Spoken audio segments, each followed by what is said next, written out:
Okay, I think we're live now. You need to mute your laptop, maybe? Yep, that's what I'm gonna do. All right, we got sound now. All right, everybody know. Let me know if we got sound. Yep, okay, we're good. We're live. All right, see, I had different problem from last night, but anyway, we're live now. What's up, Anthony? Welcome to the show, my friend. What's good, Cobi? Thanks, everybody, for coming out tonight. There we go. All the way from North Hollywood, California. All the way. That's right.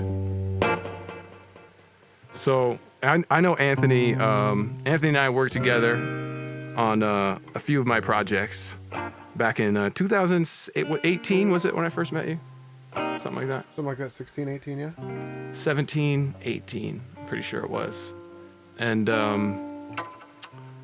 yeah. So Anthony, the reason why I hit up Anthony.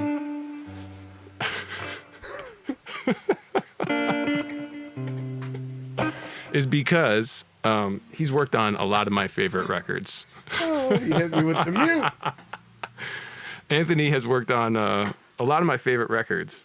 So I was looking up at producers at the time that I wanted to try to do some of my songs with. And at the time I had like a batch of songs. It was like Goddess, Underneath, Nobody Opened the Door. It was those songs. And I was looking for somebody to team up with, and I emailed a few people, but Anthony got back to me right away, and I ended up meeting up with them over in North Hollywood, right? Yes, sir. What was the name of that place? No Name Studio? No Name Studios. That's right. And the building was completely black. It was painted all black, right? Yes. And we had the crow's nest.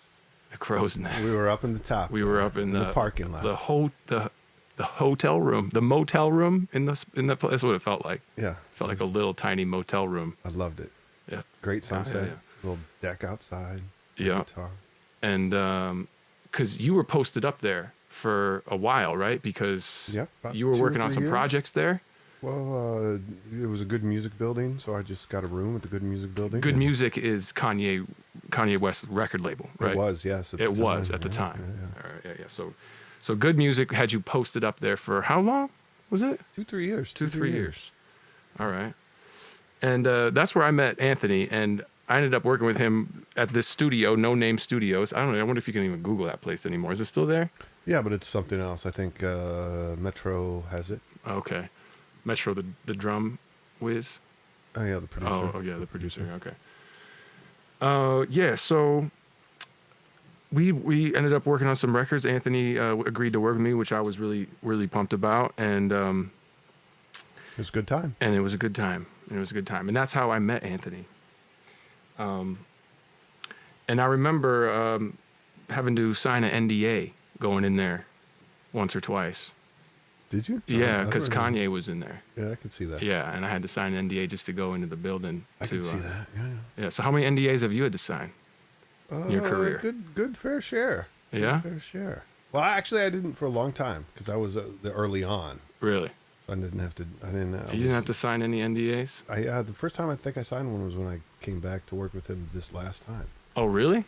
Yeah. Oh, he just recently slapped you with one, huh? Yeah. After like 20 years working together, have you not been making a peep about anything? He's like, hey, by the way, it's not him. It's his people. It's the people around. Yeah. Yeah. That makes sense. And you were just working with him again, right? I mean, you've worked with him, God, for the span of what, 20 years? Yep. 20 years? 20 years. And you just worked on the Vultures project with him too? Yes, but I took a break from 2016 until whenever we did that.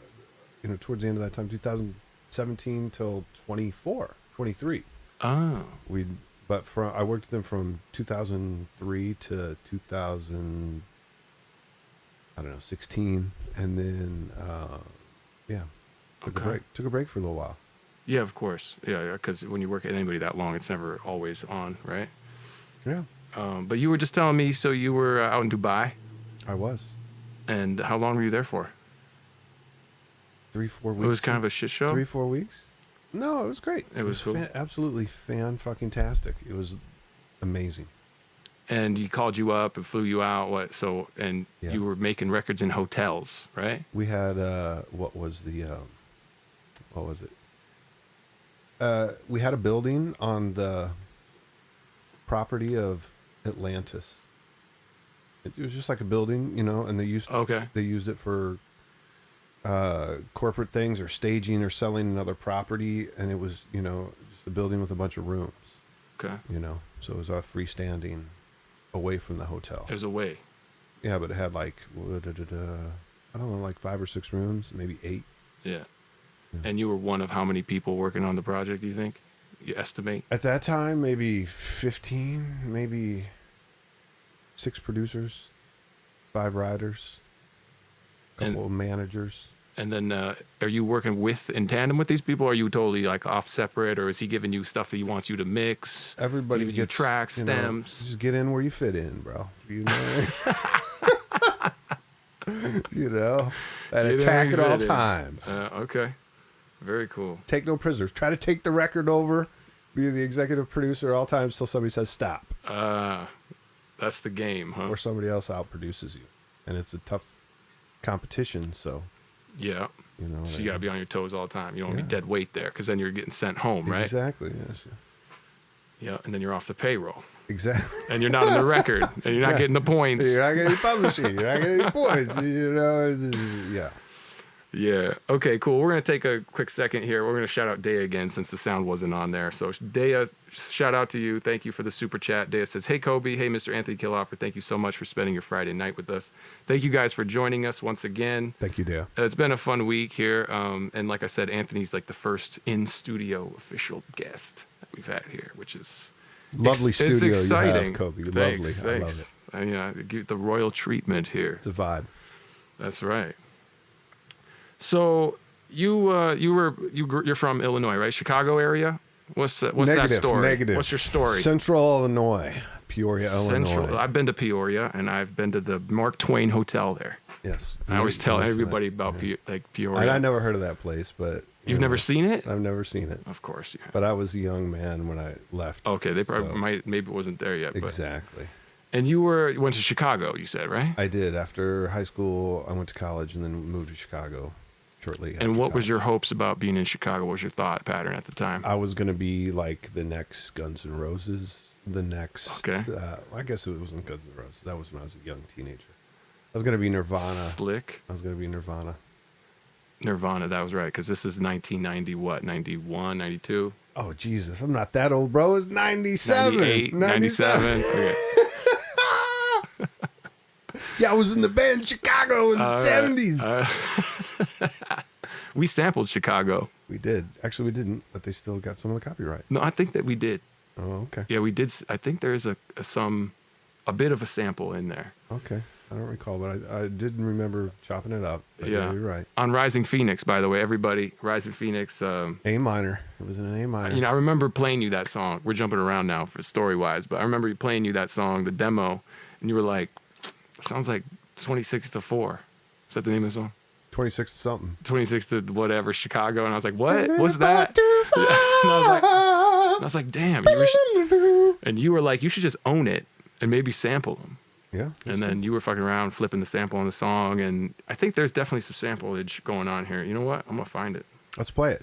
29 thoughts to go. That's exactly what I'm going to do. No, that was a great song. I loved Chicago growing up. Yeah. Actually. Maybe it's the Midwestern. Oh, wait, now I got to play it on this computer. My bad. You got to play it on that computer. Yeah. All right.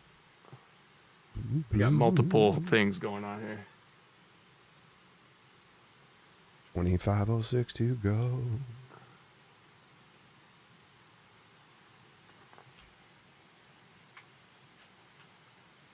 Come on. Go headphoneless. Fix my hair. There we go. I've been hungry for this. The lion's awakened inside me. I've been opened up. I love the drums here. It comes and it goes like a burst of light. How did you want to say goodbye? How did you want to say goodbye? No, 'cause we're never in control. Yeah, we could lose it all. 25 or 6 to 4. 25. So I'm gonna live like I'm born want to die.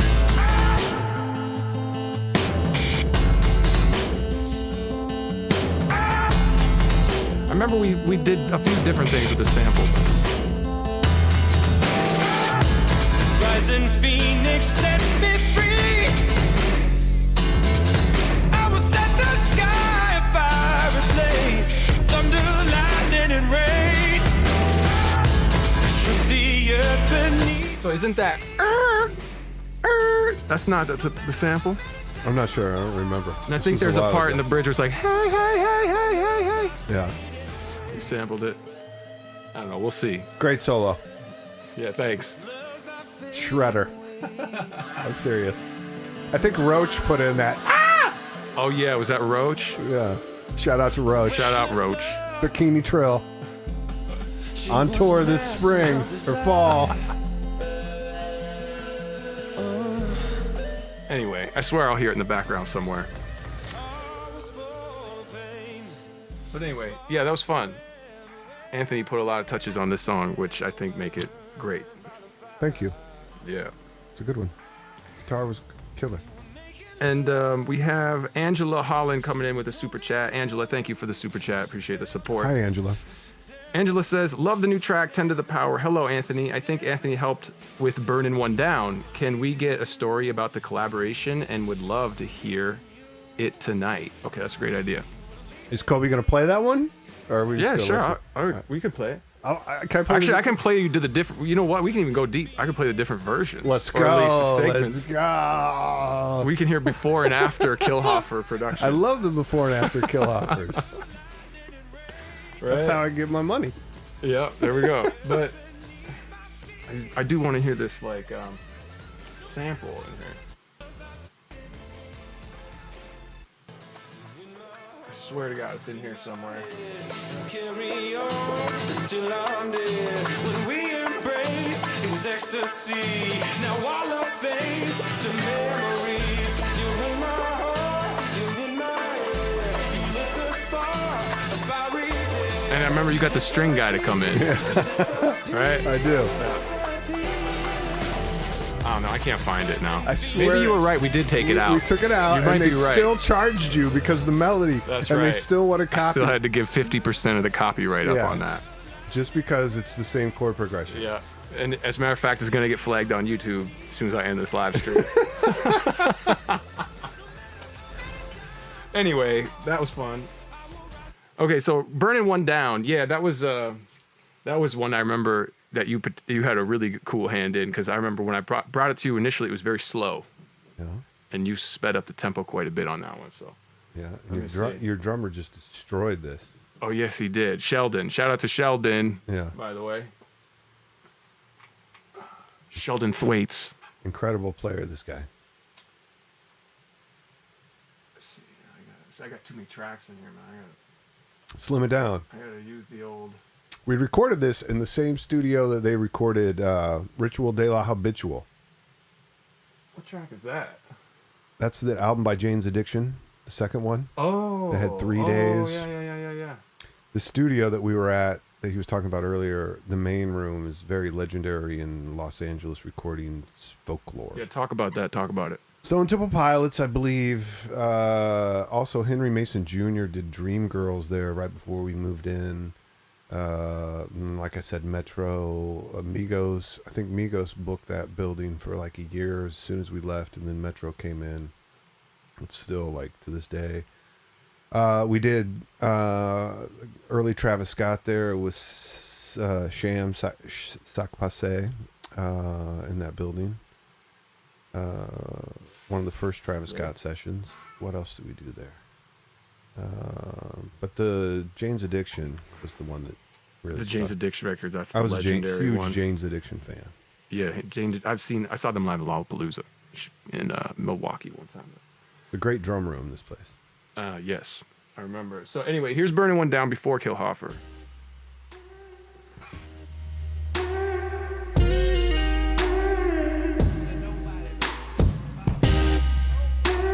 This was like a demo. I actually made it in London in a hotel room is where I started. Oh my, they said we're going to war.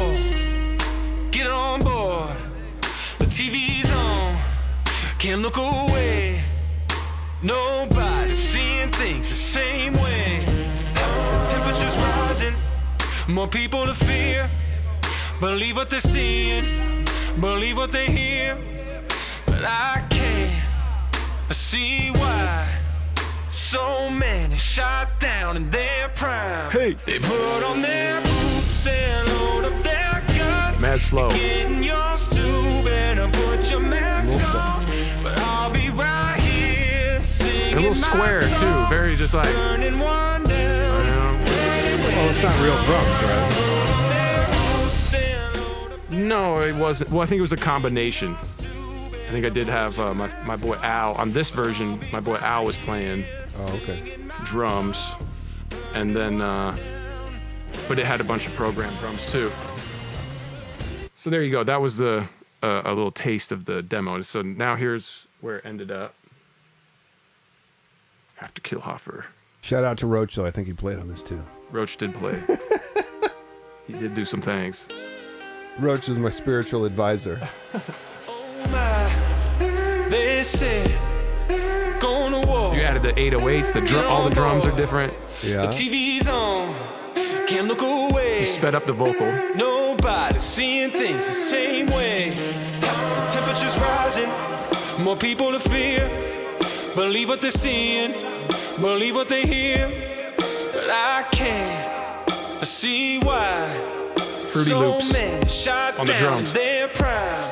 They put on their boots and load up their guns. You're getting yours too, better put your mask on. But I'll be right here singing my song, burning one down, ready when they come around. Put on their boots and load up their guns. You're getting yours too, better put your mask on. But I'll be right here singing my song, burning one down, ready when they come around. Yeah. I haven't listened to this in a while. I really like the guitar tones. Yeah, the guitars are good. dope. Pretty good. Thank you. That was my contribution. Better than I remember. No thanks. It was guitars were not cool at the time, and I Yeah, remember I agree. actually you were, when I first sat down with you, you were kind of like, guitars, nah, like what you doing with the guitars? You know that was and yeah. I was just like, bro, that's what I do. Guitars. But now guitars are cool again. They're gonna come back around and watch. You know, everybody gets Watch. a turn. You know, Yeah. now you can't hate on a guitar. You can't hate on anything. Got to. But that was when Little Peep brought the guitars back a little bit. Oh yeah, but that's all. Bringing back the guitars like that is just not the. It's not the same.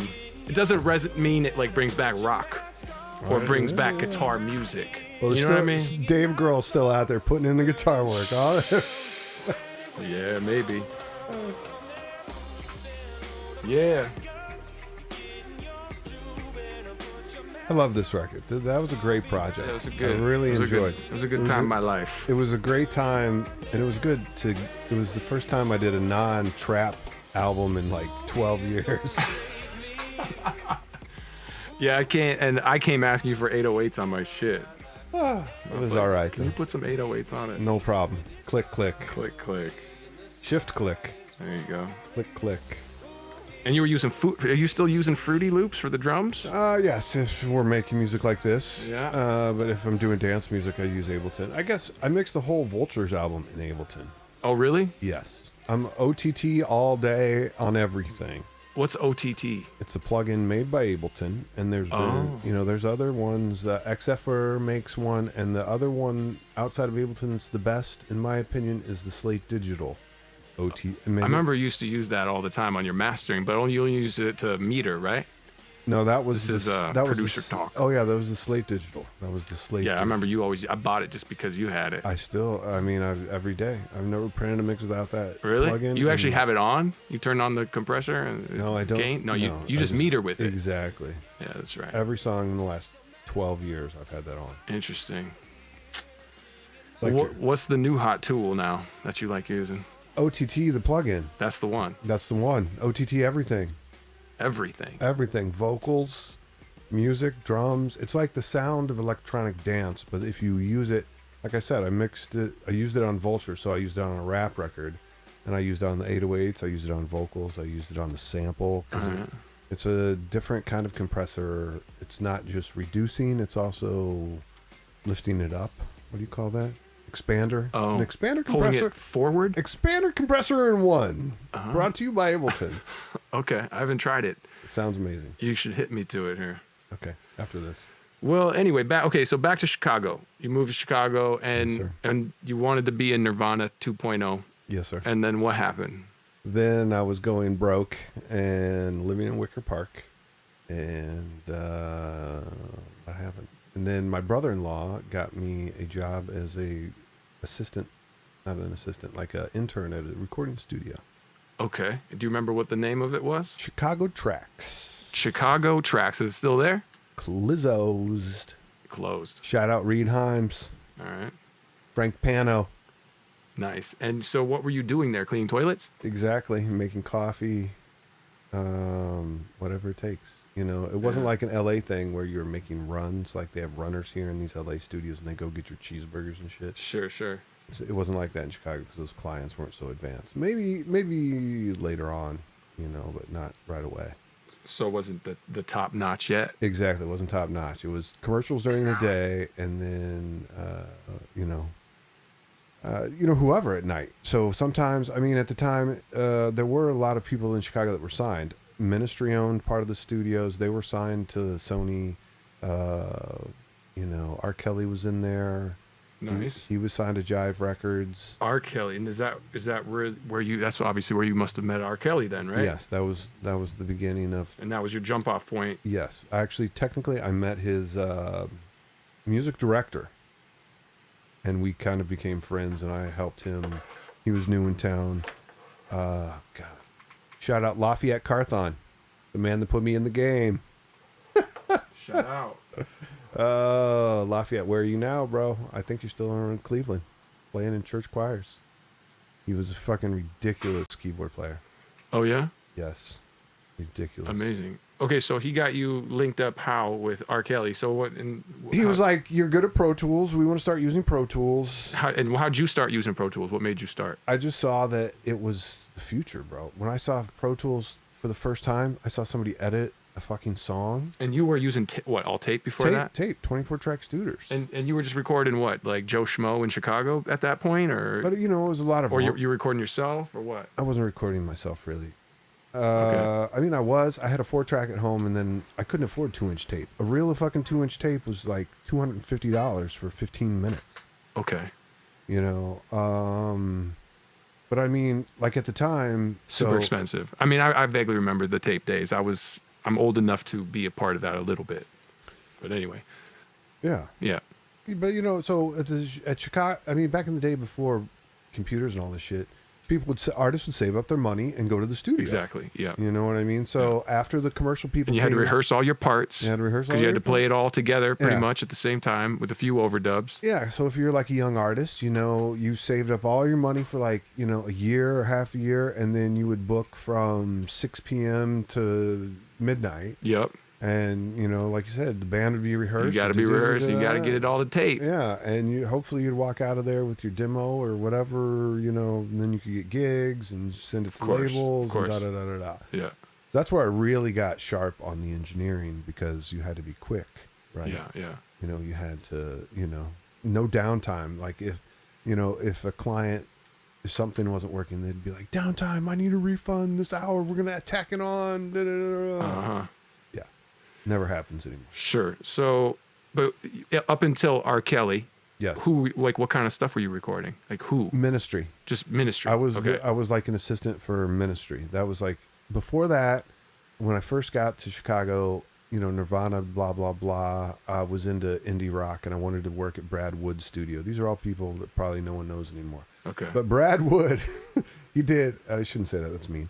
He did Liz Phair, Exile in Guyville, which was a big record at the time. Yeah. He went on to he tracked Smashing Pumpkins, Adore, but in between that, he was doing a lot of, he did Veruca Salt, all these kind of big Chicago things that were signed to major labels, which at the time was a big deal.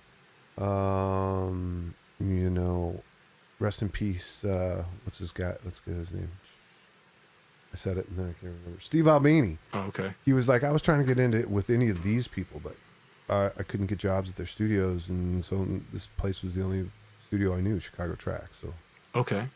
And then, okay, so how do you get introduced to R. Kelly? He did it? He brought him in, or he brought you into the session, I mean, because you were good at Pro Tools?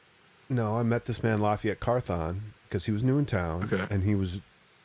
Okay, so in the music business, oftentimes with big artists, the regimes change, right? Yeah. So there'll be a producer on this one record, and then after they make the record, they'll fire him and they'll hire the next music producer because they had disagreements or whatever. So now Lafayette was this new...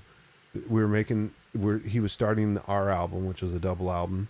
And so he was the new music director for this album. And he was from Cleveland, and he was new to the town. And just randomly, he just got to town. I just started working at the studio. He needed rides around Chicago. I was taking him and his girlfriend around. I was just being nice. Oh, I was just like, whatever I need to do. If anyone at the studio needs anything, da-da-da-da-da. So I would take him around, took him to Guitar Center. I took his wife and him to dinner and pick him up, da-da-da-da-da. So he was like, man, you're helping me out. I'll try to help you out, And nice. then I showed him my skills, and I also knew how to run the MPC, which they programmed all the drums on the MPC, 3000. And then, he held me down. It's not so much... Rob didn't really like me at first, or ever maybe, but Lafayette always held me down. And, nice. Because half the time, Robert would write the song, Lafayette would play the song, and come up with the ideas, but then me and Lafayette would actually produce it out, sequence it on the MPC, 16-bar verse, 8-bar hook, do, track it to tape. Then Robert would come in and write the vocals in the booth and cut them on the tape. And then after he would do the verses, then we would reproduce the song in its full content. He would be singing to a Rhodes and a simple drum beat. Okay. And so he was the one who brought you into the R. Kelly session. Correct. Yes. Okay. And you were smashing it on Pro Tools. At the time, the MPC was first. MPC was the Pro first. Tools was later. Lafayette saw the future of Pro Tools right away, and this was like 97. And your skills with the NPC, is that what led you kind of to meeting Kanye later, because he really liked your ability to do that? Well, not that, but I knew how to technically interface the MPC. Yeah, that's right. I remember you telling me about this. The rest of the studio, right? I could make the MPC chase a tape machine. I could make the MPC chase Pro Tools. I could make the MPC chase another MPC. And it's the technical side is very important when, especially at that point. Because you're bridging the gap between old technology and new technology. Sure. And he was comfortable working, the MPC was like a form of communication. It was the way the song was made, the DNA. And then you record it to the tape or the Pro Tools, and then you can expand on that DNA, Gotcha. And so what was, how long did you work with R. Kelly, and what was kind of the most memorable moment of that whole situation? I think I did that for about 2.5 years. And, there's a couple memorable. I met so many people because that was at his height, right? So we did a song for Michael Jackson, which was the one that was that he sang for Lisa Marie. It was a big hit. Yeah, that's right. Man, we did it was so many, bro. Even to this day, my first big song I ever worked on was a song called Fortunate by Maxwell. Yeah. We did a song for the Belly soundtrack. All this through that R. Kelly moment. This man at that time was just writing songs for everybody. Fucking fire, bro. Wow. Jodeci, 112, Casey and JoJo, Bone Thugs and Harmony. Is like, this man wrote 3 songs a day, every day. Wow. And it's kind of like a thing where he does nothing but play basketball and go to the studio. You know what I mean? So it's not like he's going to the movies. He's not going on vacation. He's not da-da-da-da. You know what I mean? Yeah. There's no days off. I've spent so many Thanksgivings and Valentine's days with these people through the years. Not just him, but just other people. Yeah. People just want to... They don't take days off. There's no holidays. Or they just are so consumed in themselves that they don't want to take a... Why would you want to stop when everyone's doing what I want to do right now? I have command of 15 people. Why would I want to go home?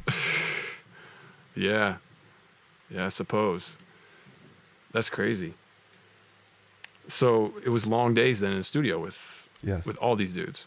All the time. So, all right, flash forward a little bit. You were working with R. Kelly. Then how'd you make? I guess suppose you're meeting everybody. Did you meet John Legend through that whole situation? That was all. This is two different lives. Two different lives. This okay. was the early Anthony of the struggling Chicago riding the bus life. Gotcha. Okay. You know, riding the So bike where to did the that studio. flip? So what happened? okay, so me and Robert had a little falling out, and Oh no. yeah. That never happens in the music business. Oh my God! Well, you don't even know. Like back in the day, you record. It's a miracle you and I are still friends. Yeah, well, you know, that's why I always say it's like, well, I don't know. Never mind. But you know, I won't jinx it. People have big hits, and then you ask, well, why don't they ever work with them anymore? And Yeah. it's like, oh, gee, I wonder. Because everybody gets butthurt about the publishing splits and blah blah blah, and then they get, and their attorneys get mad at somebody else, and the Sure. and then they never talk to each other again. Yeah. Yeah. But anyways, back to that. So I was we'd work 6 p.m. to 6 a.m. every day, and maybe 6 p.m. to 9 a.m. You know, and you know we're doing 6 p.m. to 9 a.m. Yeah. every night, all night long. Yes. This is with R. Kelly you're talking about Yes. still. Okay. 4 days on. We had Yeah. two engineers, so we'd work 4 days in a row, and then the other engineer would come on for 4 days in a row. 4 days in a row, Wow. off. 4 days off, like firemen. And you know, we were working late, and back in the day, recording on tape, if you had to punch in and out real fast, right? Yeah.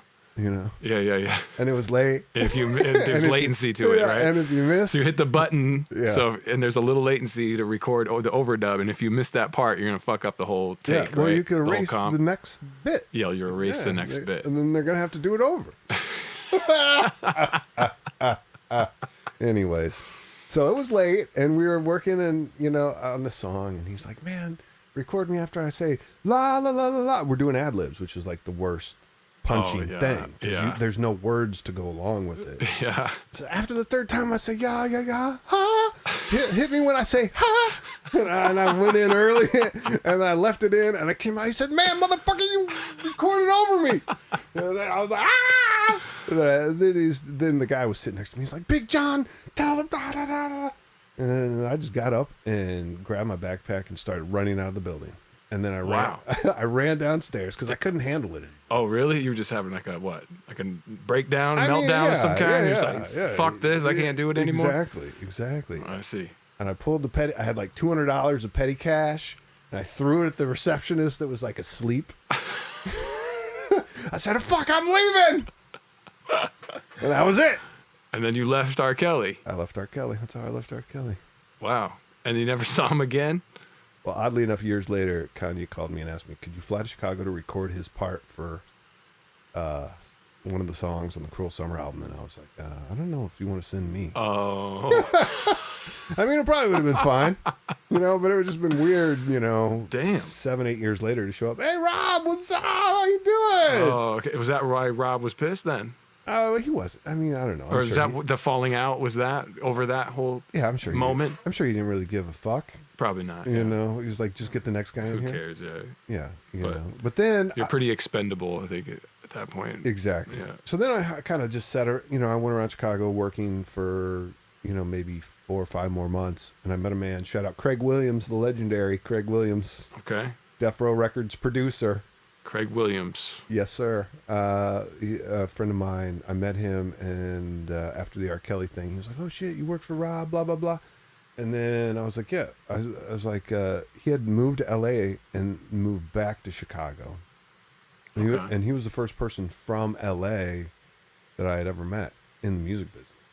Oh, wow. And so I was like, "Man, I want to go. Should I go to L.A.? Can I go to L.A.? Should I try it?" Like, meh, I don't know. You might be all right. Just don't turn it into a drug addict. And he also told me the most important Great thing. advice. Yes. Craig Williams told me the most important thing that lasts to this day. Which is what? The only thing that people give a fuck about in hip hop. 3 things. Let me guess. Can I guess? Guess. The kick, Yeah. the snare, Yes. and the vocal. Yeah, that's it. Yeah. Turn all that other shit down. I mixed the song for him. He came in. He's like, "God damn, this shit sounds good." Well, turn all that other shit down. All you need is a kick, snare, and the vocal. Uh-huh. There you go, everybody. Ladies and gentlemen, kick, snare, vocal. That's all you need. 4-time Grammy.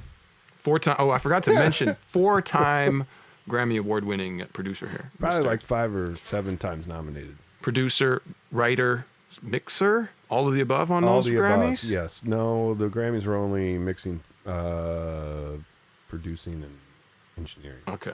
All right, we're going to get back to that. But, so you moved to LA. Yes. You wanted to be, in LA Yeah. with all the rest of us here, all the rest of the freaks You know, here. the MTV was going. Oh yeah, we all had that MTV yes, dream back in the 90s. It was total prime time MTV. What was the thing where they went outside in Times Square? Oh yeah. What was that thing? I want to say 106 in Park, but that was the BET version. No. Yeah, but you know what I mean. I know what you're talking about. Yeah. Carson Daly, Carson live Daly, from yeah, the... What yeah. a douche. He might be a nice guy. I always just Maybe. thought he was douchey. Yeah. Well, Yes. So So you moved 2000, down to I waited LA. till Okay, here we Y2K go. happened, and the day after Y2K... oh, you waited till after Yeah, Y2K. 'cause remember Y2K? I They're do. like, computers are going to da-da-da. Yeah, I was in like middle school. I think. And I was like, oh, fuck. Well, but no, then like January 3rd, which is my birthday, after Y2K, I flew out here. Came and, out. And Okay. I, Yahoo'd me some studios, and I came with a, what's it called? Resume, and I sent it out Yep. to like, at the time in LA, I Googled it, or actually it wasn't Google, it wasn't even around. It was Yahoo, and I found like 40 studios. Can you believe there were 40 studios in LA? That's it? I don't know, somewhere between 40 or 60. I can't Like remember. that few? Because that sounds like not very many. Well, now there's In only comparison- like 4. Well, I feel like now there's one at everybody's house or everybody. Yeah, but like legitimate, back in the day. Okay. you know, I suppose that was kind of the peak studio time out here then. absolutely. Like Yeah. I moved out here the same year that like NSYNC sold like 3 million copies in the first week. I see. So studios were still a very relevant part of the industry. Oh my God. Early, Yeah. like 2000s when CDs were selling, the music business was on fucking fire. Yeah, that's right. I You know, remember. Yeah. I think it was more than maybe even in the 70s there, because the price of the CD compared to what it was costing, you know. They were making so much money off the Yeah, CD because the CDs were exactly. so cheap to make, but they were charging $20-$30 a CD, Exactly. making a killing on it. Yeah, It's ridiculous. they didn't want that to end, I don't think. But Yeah. Like when I moved out here, you could get, like if you got a Destiny's Child song 8, you know, like a song nobody gave a fuck about, you know, like they wanted Pharrell's single, but Yep. if they bought the CD, you know, you got song 8 and you could charge $80,000 for that beat. wow, 80 grand? That's kind of like a nobody producer. You could get like $60,000 to $80,000. Wow. Yeah. That's not the case anymore. No. You can just download one for free. But I'm saying you just can't. Producers don't make that money like that. No, it's different now. Totally different. But which studio did you end up working at out here when you first moved? Right away. The record plant? It took me a minute to get to the record plant. Oh, okay. Right away, I was at Paramount Studios. Paramount. On, like, recording studios, not the movie place, on Yeah. Santa Monica Boulevard. Shout out Adam and Mike, the legendary LA studio owners. Boom. Yeah. And then I got the record plant soon after that. Okay. But So you just kept going, trying to get them different studios, or well, I mean, when I came out, the first time I came out in January, I sent out all the resumes, and Paramount was the first person to hit me back. And see. then later on, people would call later on on. the resume. Oh, okay. So, yeah. I see. And then as the record plant was a better studio, Yeah. because then at the same time, I called my buddy Craig. He said, "How you doing in LA?" I said, "Hey, Craig, you know, the record plant called me. Should I go over there and interview?" He's like, "Fucking yes." That's where like all the major stars are. All the major albums. I mean, Paramount's great, but it's more like where artists go before they really pop off. Amazing. And that's where you met Kanye? Is that where you got your... That's where I met everybody. That's where you met everybody. I mean, so would you say the record plant was where your career started to take Yes. that flip? The From record- one life to the next life? Yes, and it was just to be around. You know, that was where the best of the whole industry, the global industry. You know, I worked on everything. Before Kanye, I worked on No Doubt. I have a No Doubt platinum plaque for Rocksteady. Nice. That's a great record. I met Pharrell. I met my mentor, Ron Fair, and Tal Herzberg. Rest in peace, Tal Herzberg. Ron Fair signed Christina Aguilera, the Black Eyed Peas, Fergie, Vanessa Carlton. Who else? Like, even in that, when I first got to LA, there was still rock going on. So I had assisted on a couple Korn sessions with Toby. I can't remember Toby's last name. But I mean, I met Ray Charles at the record plant. Oh, damn. I met Pharrell. I met Jimmy Iovine. And are you working on sessions there just as a engineer, basically? As an assistant and an engineer. So And you're working with all these people? Yes. And then I was working as a mix assistant for all these people. That's how I learned how to do what I do, because I was mixing assistant for Spike Stent, who was doing No, wait, he didn't do Victoria Beckham. He did the No Doubt record, and I did Madonna's Confessions on the Dance Floor. I assisted for Spike Stent, and that's where I learned all my mixing techniques. You know, and I think that's something that people lose now with everybody working at home. Is no one gets to watch great masters, of course, really do what they do. You know what I mean? Because everybody's in their own space, and who is really a master of their craft at this point? But I mean, I guess they're mastering different crafts. Different crafts now. You know. But yeah, that's where I made all the connections in the music business. Not just Kanye, yes, Kanye, but you know, I recorded the whole Black Eyed Peas Elefunk album. You know, with will.i.am, Taboo, and Apple and Ferg, and you know, it's just like it was such a interesting place, man. I just met so many people that impacted my life, and I worked with for many years. Wow. Through that, you know, executives, managers, artists, everybody. Amazing. So then you met Kanye there, obviously. So talk to us about that. How'd that relationship come about, and how did it last for so long? It lasted so long because I'm amazing. Okay. You know. Of course. No, I mean, I just, you know, it's just like anything else. It was by chance. You know, when you're an assistant at the studio, whenever you know, the clients come in, they say, I need an engineer, and they call whoever's on the list. And I answered the phone, and I went down there, and I started engineering as he was producing, not as an artist. He was producing. For another artist. He was producing for somebody else. Correct. He was producing Marsha Ambrose's a song for Marsha Ambrose, and we did like a Mariah Carey session, and we did you know, some Jay-Z sessions, you know. Yeah. And I was just the engineer, and then he was like, man, I'm going to be an artist, and you're going to be my engineer one day. And I was like, let's go. Here's my phone number. Call me anytime. I live down the street. Riding my bike right over. And he really liked the way you interfaced the NPC with all the other technology. Is that what made him be like, hey, pick you out of the other engineers there and be like, I like this dude? Was it? Well, he just liked you. I just kept my mouth shut. I think that's a big thing. Shut the fuck up. Shut the fuck up. And press play, I said. No, he never said that. But, you know, I think, you know, stay in your lane and just stay in your lane, yeah. You know, at that point when I was engineering a lot, you know, just always thinking in advance. You know, like everything. What are we doing? What's the next step? He's making the beat. Are we ready to record the beat? Is the vocal mic on? Yeah. Are we ready to record him when he runs in the booth real quick? And it's not just with him. It was with every other client. You know what I mean? Yeah. It's like engineering, I've said previously, it's like trying, you know, or my role is like trying, you know, you have a drunk friend and you need to get them out of the party and into the car and into their house flawlessly. That's kind of what it is when you're working with artists. You know, whatever the next step is, just always be anticipating that and have that open and ready at all times. Ready to go. To keep their creative door open all the time. Exactly. And then just stay out of their way, and then they'll just want you there because you're just out of the way. Exactly. You're out of the way, easier. But you're always, when they say some shit like, oh yeah, you know, 10 minutes ago you said this one line that was really smart. Da-da-da-da-da. Or I'm thinking of something that rhymes with this, and then you throw it out there, you know, you don't make it about yourself.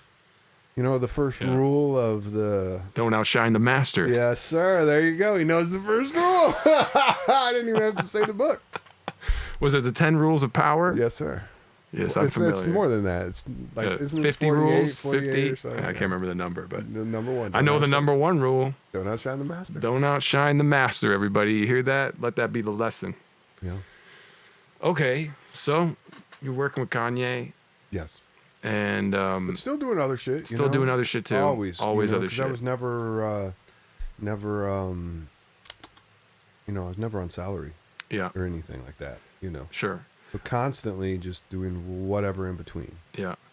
What would you say the hardest thing was to adapt? Because like he brought you into the fold. You were working on like full albums with him. Of course, yeah, from the beginning. And you weren't just engineering. You were like, and part of the whole creative process. Correct. Yeah. So what was some of the most challenging things about that? Was there anything in particular? Not sleeping and Not sleeping, yes. yeah, because like working consecutively days, and everyone's like sleeping in the studio. Like Back to that R. Kelly obsession, Yeah, like yeah. every day, 3 songs a day. They're all like that. They're all like that. You know what I mean? Yeah. It was a different culture a little bit. Now people go home at nighttime, and Now they're older, they got families, whatever, so or they're even doing their thing. younger people. Yeah. Like and I guess it stemmed from the the 80s and 90s where you just lived in the studio, right? You booked 12 hours, Yeah. and you wanted to get every dime of that Every fucking single 12 minute. hours, because that 12 hours was like $2,500. Yeah, easily. So you were working like crazy, and when everyone is, you get that energy. People are successful. Shit's exciting. You're getting money for the first time. There's getting women. It's like what maybe it's a male thing, but Yeah, it's like it's the an power and the exciting time. fun. It's like, fuck, we ain't going nowhere, motherfucker. What? And you still ain't gone nowhere. Yeah. Yeah. But why do and I don't know, I loved it because it's like, man, it's like, when you have a sleepover when you were a kid, it's just like, Yeah, you're just all excited, Yeah, and it's jacked like, up, just high on dopamine all the time. And then when you're nice, when you're in LA and you're in nice places, So you're always like, let's work. It's rarely a drag when you're like, oh, I gotta be at work. I gotta be at work 12 hours. It's like I'm hyped to be there. Yeah, I'm glad and to music- be there. I want to music- kill it. I want to work yeah. hard. Yeah. and you're making music. It's Yeah, fucking, you're making it's great, a- and you're making some great fucking music. Actually, it's some amazing. amazing people. It's an amazing thing too. Yes, exactly. But and it's spiritual, and you just feel that like you're being creative. I mean, so many boxes are getting checked. There's plenty of coffee. You're just like, ah, Yeah, you're jazzed. yeah, you jazz. That's cool. I like that. And at what point did you meet Mr. Hudson? Mr. Hudson, everybody, was one of the first people I met through Kilhoffer brought into our sessions, and we did some work with. Forever young. Shout out, Mr. Hudson. You'd hate So, that impersonation. I met Mr. Hudson first time during 808s and Heartbreak. Yep. Where were you guys recording that? Briefly at Glenwood Studios, and then we went to Hawaii. We recorded a lot in Hawaii at it used to be called Avex Studios, but we did a lot there for many years, from everything from post-graduation album through Watch the Throne. There was so many songs made there. All of Dark Twisted Fantasy. I know that's my favorite. That's my favorite album ever, probably. Run This Town was made there. Favorite hip hop album, anyway. Which, yeah. Fantasy, Twisted Fantasy. Dark Twisted Fantasy. But I mean, 808s and Heartbreak was made there too. But yeah, that's where I met Hudson. 808s and Heartbreak. Amazing. And you guys, man, it must have been so cool working on Fantasy there, bro. Because I remember hearing that record and my mind was just blown Yeah, it was on the good. production and the video production on all that stuff, Yeah. and Elton John coming in. I remember Hudson talking about the Elton John. Yeah, he's the one that hooked it up. Yeah, he's the one who hooked up the Elton John piano part on all the lights, right? Yeah, he's the one that invited him over to the studio. That's He was right. staying at the same hotel. Hudson's swag is on 10,000. Hey, mate, we're down here at the studio. How are you? Come on by. All right, horrible English accent. Yeah. Do that. Yeah, man, that's fire. So, and you were touring with him too, right? I was doing the auto-tune and the playback of the, we had the whole show in the old Pro Tools. This was before Ableton existed. Ah, okay. And you had to have what, a double rig on stage, probably for everything as a backup. Unfortunately, yeah. Gotta have the double whatever bullshit. I hated that. That was the worst part of my life. Actually, it was nice, but I don't like tour shit. I hate tour managers. Oh, you don't like doing that? I don't like tour managers. I don't mind being You there. like the shows? I like the shows. I like traveling, but it's like the hierarchy of being in a fucking shithole arena and security and, you can't go there and who are you? And you got to be here, Oh, is it really uptight with the arena tours? I think so. I just, even earlier, because I did front house for his college dropout tour, the first tour. I don't know. I don't like how you go to these venues. You're providing, like, everyone's making money off your artist, you know, or even as you being the artist, right? Mm-hmm. When you go there, Yeah. man, people should be nice. The fucking the You'd people think so. backstage should be nice, or at least cordial. They're The all people fucking, working at the venue. Yes, at the venue, they're all Yeah, fucking they can dicks. be assholes They're all sometimes. bitter. They can Fuck. be pretty mean sometimes, Yeah. for sure. It's like, goddamn, bro. Big venues and small. Yes. Real quick, I got to shout out some sponsors. All right, we have a sponsorship shout out to Miss Laura McPherson. Shout out Laura. Laura, how says, you doing? "You had asked last night where Berlin was. It is in New Hampshire. Becky, Huey, and I have been working hard to get those numbers up. Would absolutely love to hear that great new song, 10 to the Power." Thanks a lot, Laura.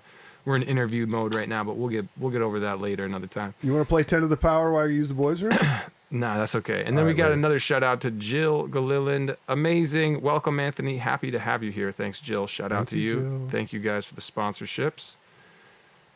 All right, and then we got a super chat coming in from Angela Holland, all the way from Florida. Angela says, "Anthony, what projects are you currently involved in?" Oh, man. Well, currently I'm supposed to go see Armani Blanco next week. Okay. It's kind of exciting for me. And, what else am I working on? I'm working on my own project, a little house music project I call Kilhoffer, that I released my first single on Repopulate Mars. Should we play that, Cobi? Yeah, we can play anything you like. Let's play the Repopulate Mars something. first All right. single, Kilhoffer. Where am I going to find it? Spot all streaming services, bro. Come on, you don't have this saved in your streaming services, I Cobi? mean, I don't save anything. But I don't listen.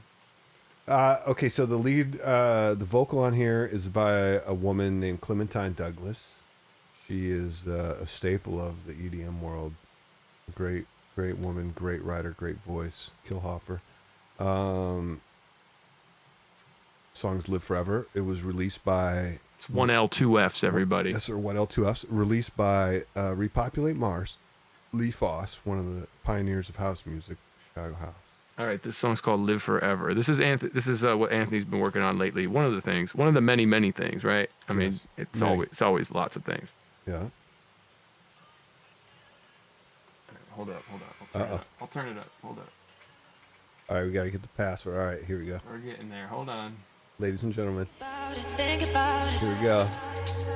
We got the type of thing I can't do without it. It only took one day night in Miami. This is your project. Yes, this is my project. Oh, can you download that other link I sent you while this was playing? Say what? Can you download that other link that I sent you while we were playing?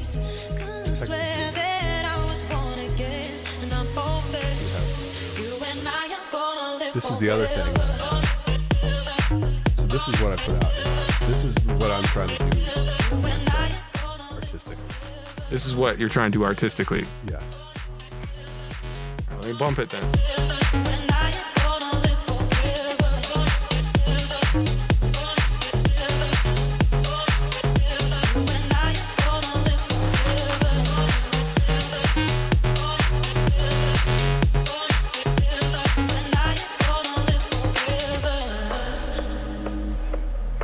Can already hear the copyright claim coming. All right, you can turn it off. We don't have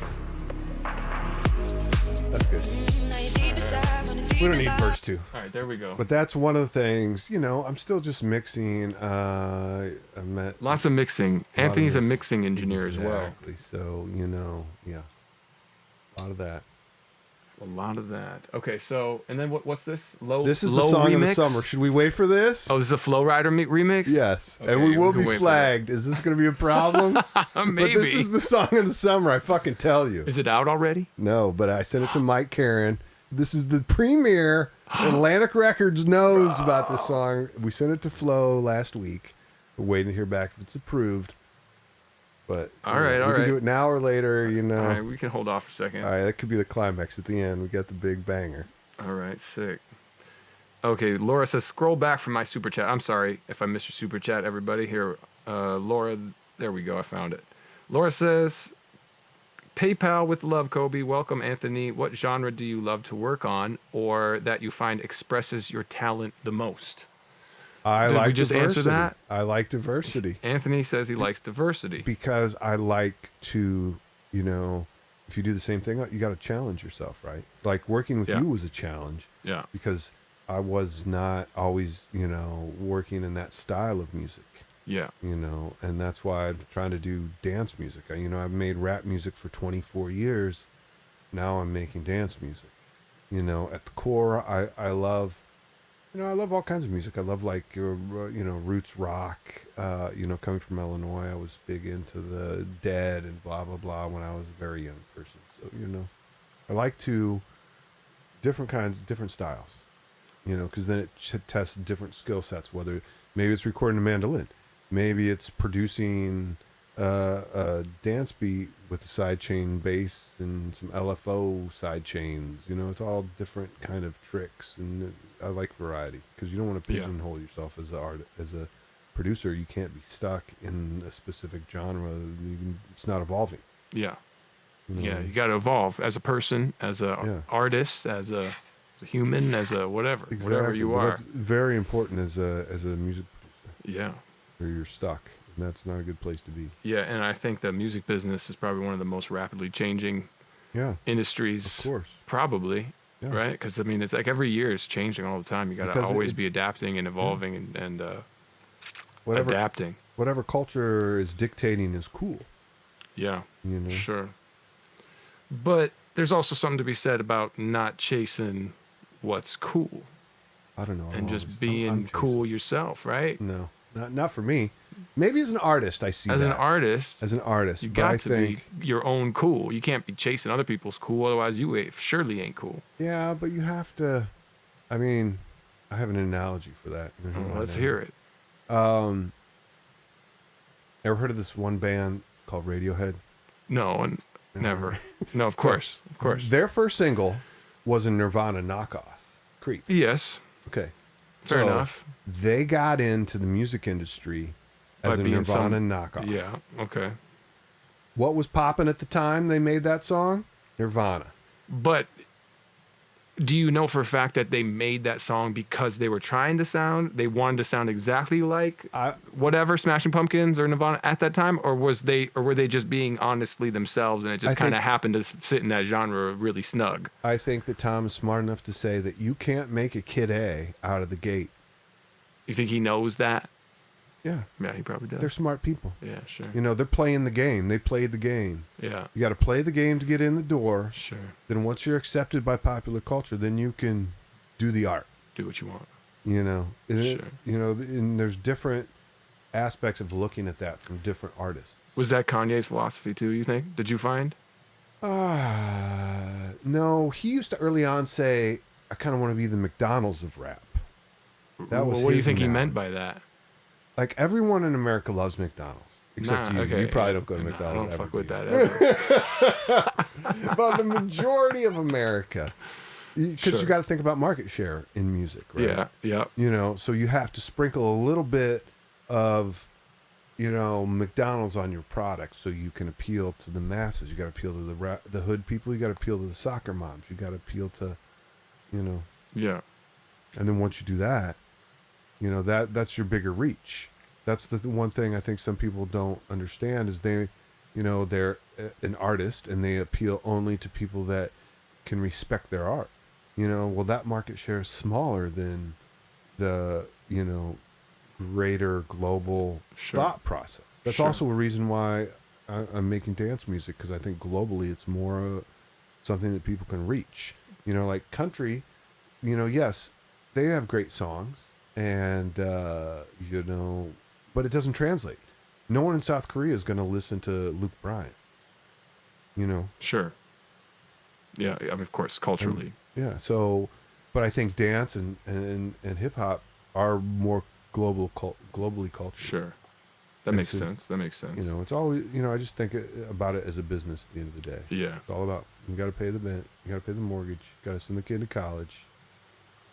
Yeah. So what do you think you learned the most? What was what do you think one of the most valuable things you learned from working with artists like Kanye and all these, you know, really big artists throughout your career. You know, attention to detail. Yeah. Attention to detail. That would probably be all these people. Attention to detail. You know what I mean? Like antiseptic? Yeah. That was a word we used on your project. You're very clean. You used it, yeah. Yeah, well, I was describing your style. Yeah. As he said earlier tonight, please vape and blow it outside. Yeah.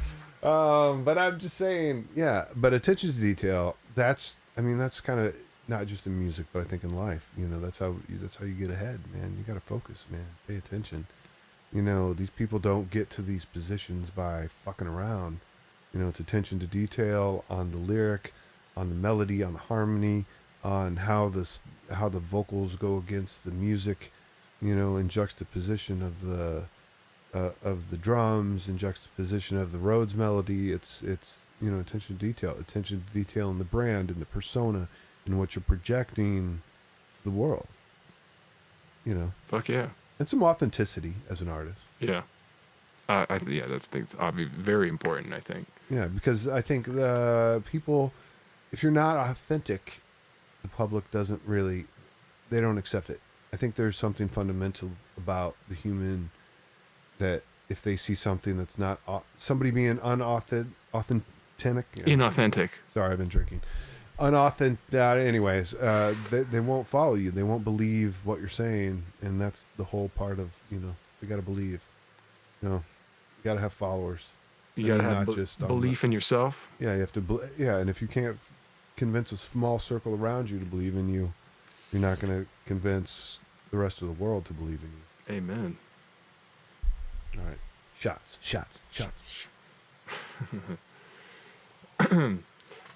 And so, at what point down the line did you start trying to find and sign artists yourself? Because you brought like Travis Scott into the fold, right? Into Kanye's camp? Yes, I did.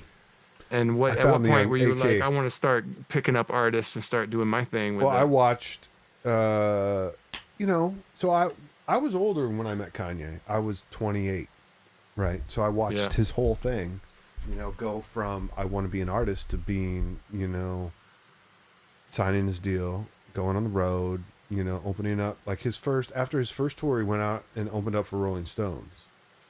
Oh, wow. Kanye did? Yes. Oh, I didn't know that. Yeah. He was on a Rolling Stones tour. Yes. Crazy. You know, so I watched. And did he do U2 as well? I don't remember. I mean, I know he knew Bono. He might have opened up for U2 once in a while. Maybe. Okay. Can't remember. He did introduce me to Bono at the Met Gala, by the way. Oh, nice. Backstage, though. Met Gala, look at you. Yeah, I know. What suit were you wearing? Do you remember? Straight out of H&M. They let you in the door? Untailored, yes. But I had to get one. I didn't get to walk up the steps, so I had to go in the back. Oh, wow. Oh, of course. It was a wild fucking night. It was really? Amazing. Okay, so what was wild about it? We were smoking. It was when Kanye was with Amber. Okay. And so she smoked cigarettes. I smoked cigarettes at the time. Yeah. So I was like, she smoked everywhere we went.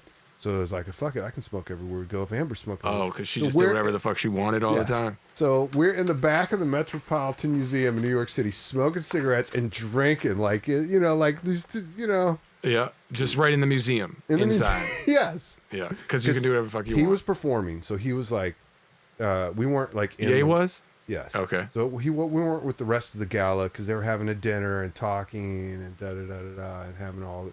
And then he came on at the end and performed. So we were getting all fucked up. I mean, he wasn't, but I was. He was straight. I was having the time of my life. Yeah. Because you didn't have to do anything. Performances, all you gotta do is hit spacebar, bro. I mean, how hard is that? That's all you had to do. He says, "All right, here's a set. Hit go, Kilhoffer. Okay, all right, now hit it again." I'm like, "Fuck, all right, cheers." Nice. Yeah. Slick. I met Anna Winter at that thing. Anna Winter. I don't know who that is. You don't know who that is? No. You want to hear the story? I'm going to tell it to you. Yeah, might as well. We're in story mode, so let's go. We were doing sound check, and she came storming in, and she goes, "Listen, here's a set list." I didn't no idea who this woman is. She's like a older lady, like older white lady with big glasses. She comes storming in at sound check. Kanye wasn't there, of course.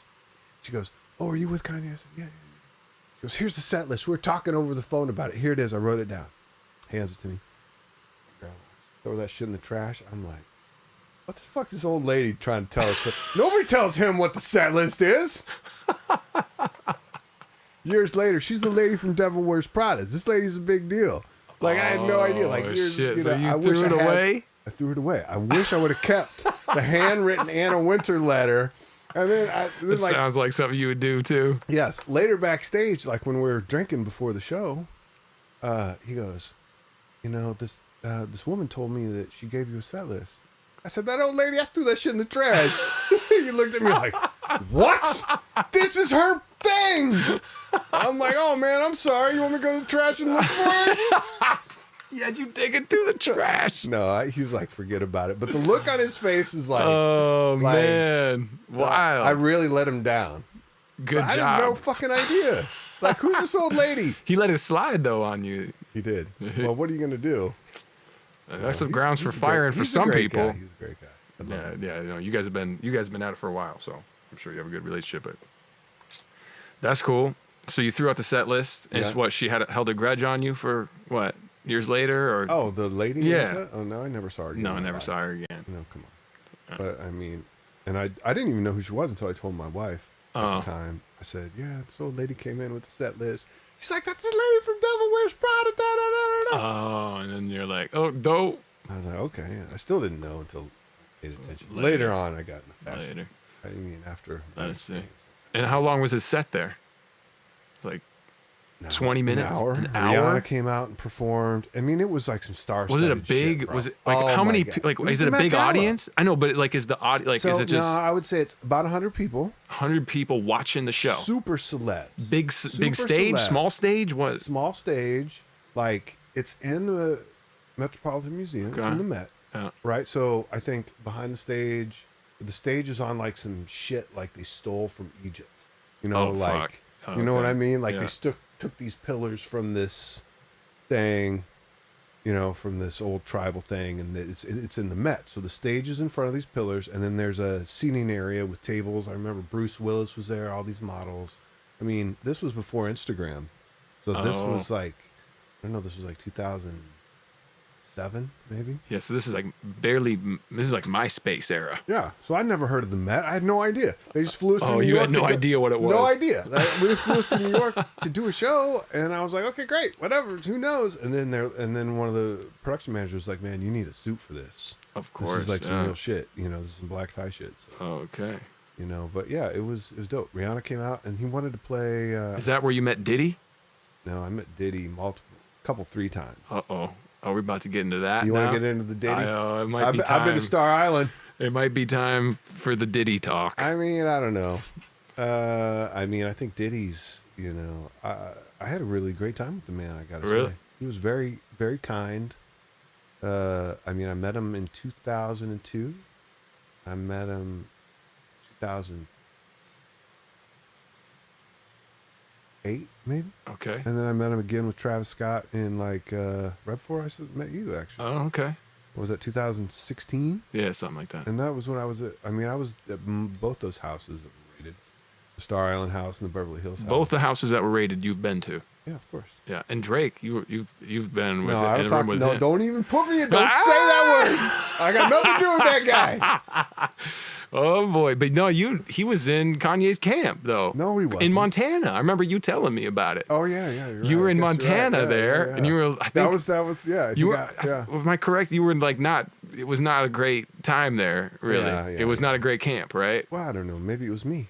Well, you were not having the greatest of times at the I know, at the I moment. wasn't. Is that I wasn't. right? I wasn't. They had me But- in some tiny ass room. They had you in You're right. tiny You room. remember I that. remember I you. forgot all about Yeah, that. you told me they had to move your room because Drake was coming No, or something like that. They no, moved your studio. I went in his room, Oh, okay. and I was working in his room, Okay. and then they got mad at me. And I'm like, it's fucking noon, bro. Drake's not gonna And be they're all here. flying in on their private jets, right? No, he was living in the neighborhood. Who Drake was? Yeah, so we were in Wyoming, Okay. Jackson Hole. Yeah, that's right. And, you know, it was some like fancy ski community, right? Where, you know, rich people rent houses in this ski community. You know, so we Yeah. had two houses. Like Yellowstone Club? I can't remember. No.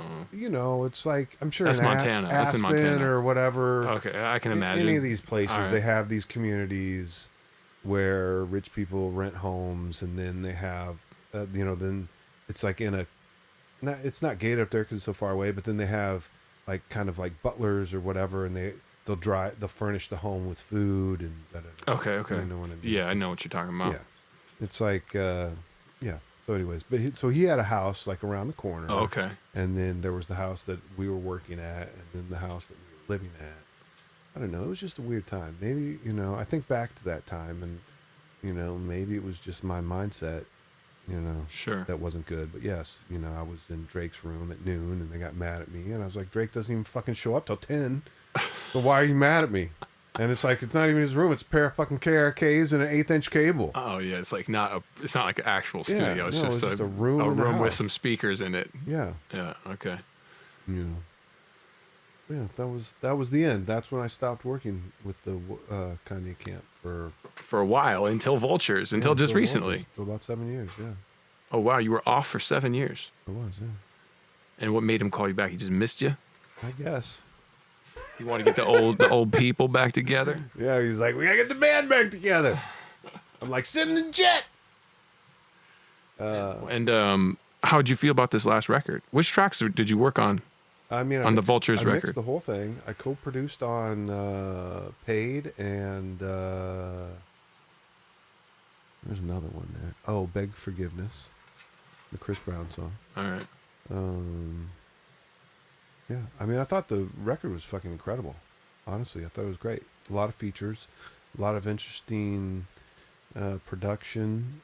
North is on there. I thought. Oh yeah. There's some songs that are super powerful that aren't on there. Oh, I bet. Probably tons of material that is great that never came out, I imagine. Yeah, there's this one song where he sampled this woman that was like a marathon runner. Uh-huh. It's like one of the most powerful songs I've ever heard. I can't remember the Oh, title. really? Yeah. And it was about a marathon runner? No. Or she said after her race. Oh, he sampled her. Yeah, and she said, okay. It's just some very positive shit. Like, I can do you can do anything. I achieved this. Oh, wow. And then he flipped that into into a beat. And it was like some, what was the first song off Life of Pablo? This is very powerful when you take emotion. Ultra Light Beam? Yes, it was like an ultra light beam.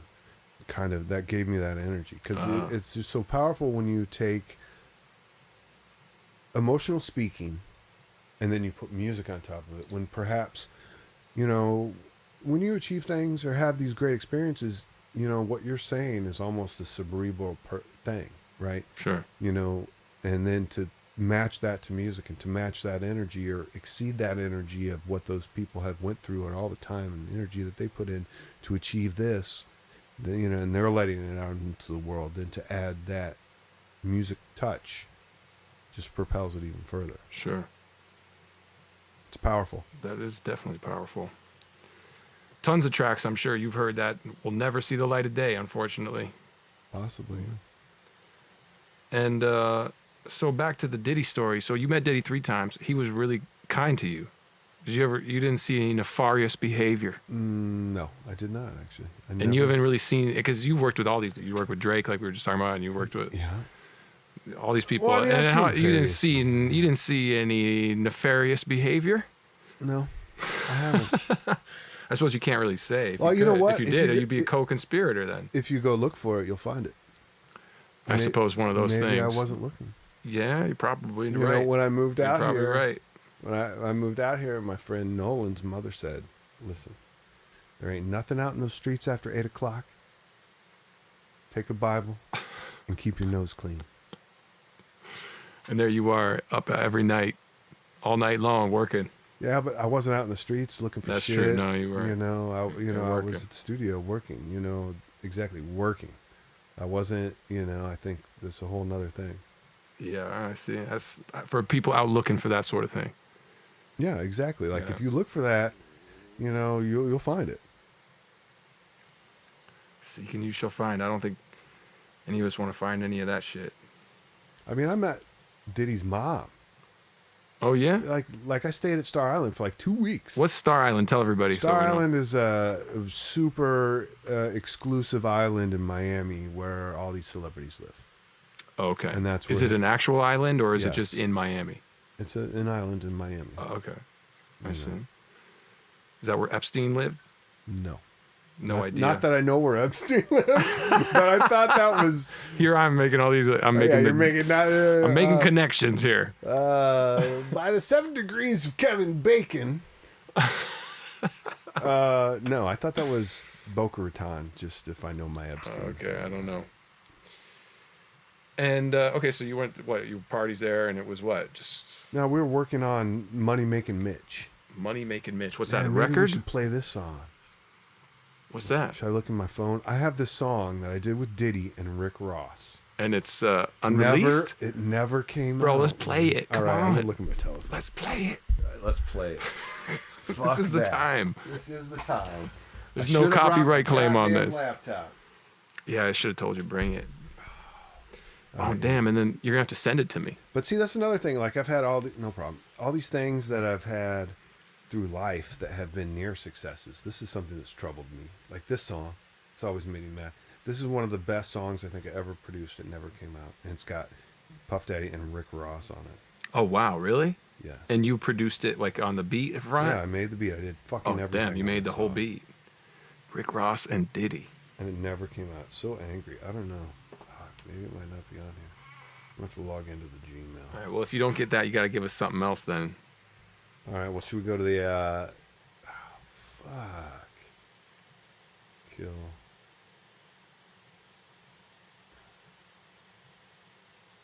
I'm gonna play this Flow Rider remix last because I'm gonna All right. have to edit it well, off. Fuck that. I can't find this. No, dude. Maybe I'm not searching the right thing.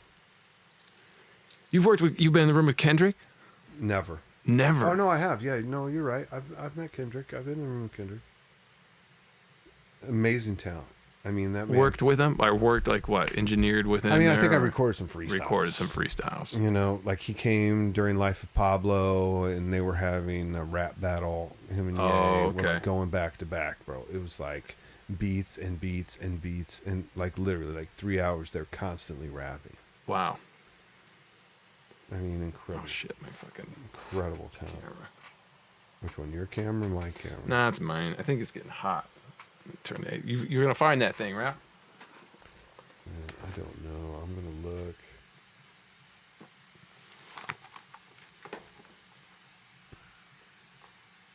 It's in my drop.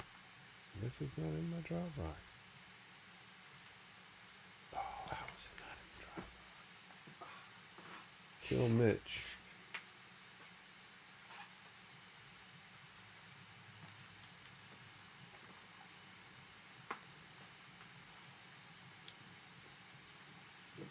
What else you get? Oh, I'm on airplane mode. Duh. That'll do it. That will do it. All right, maybe we'll have some more success.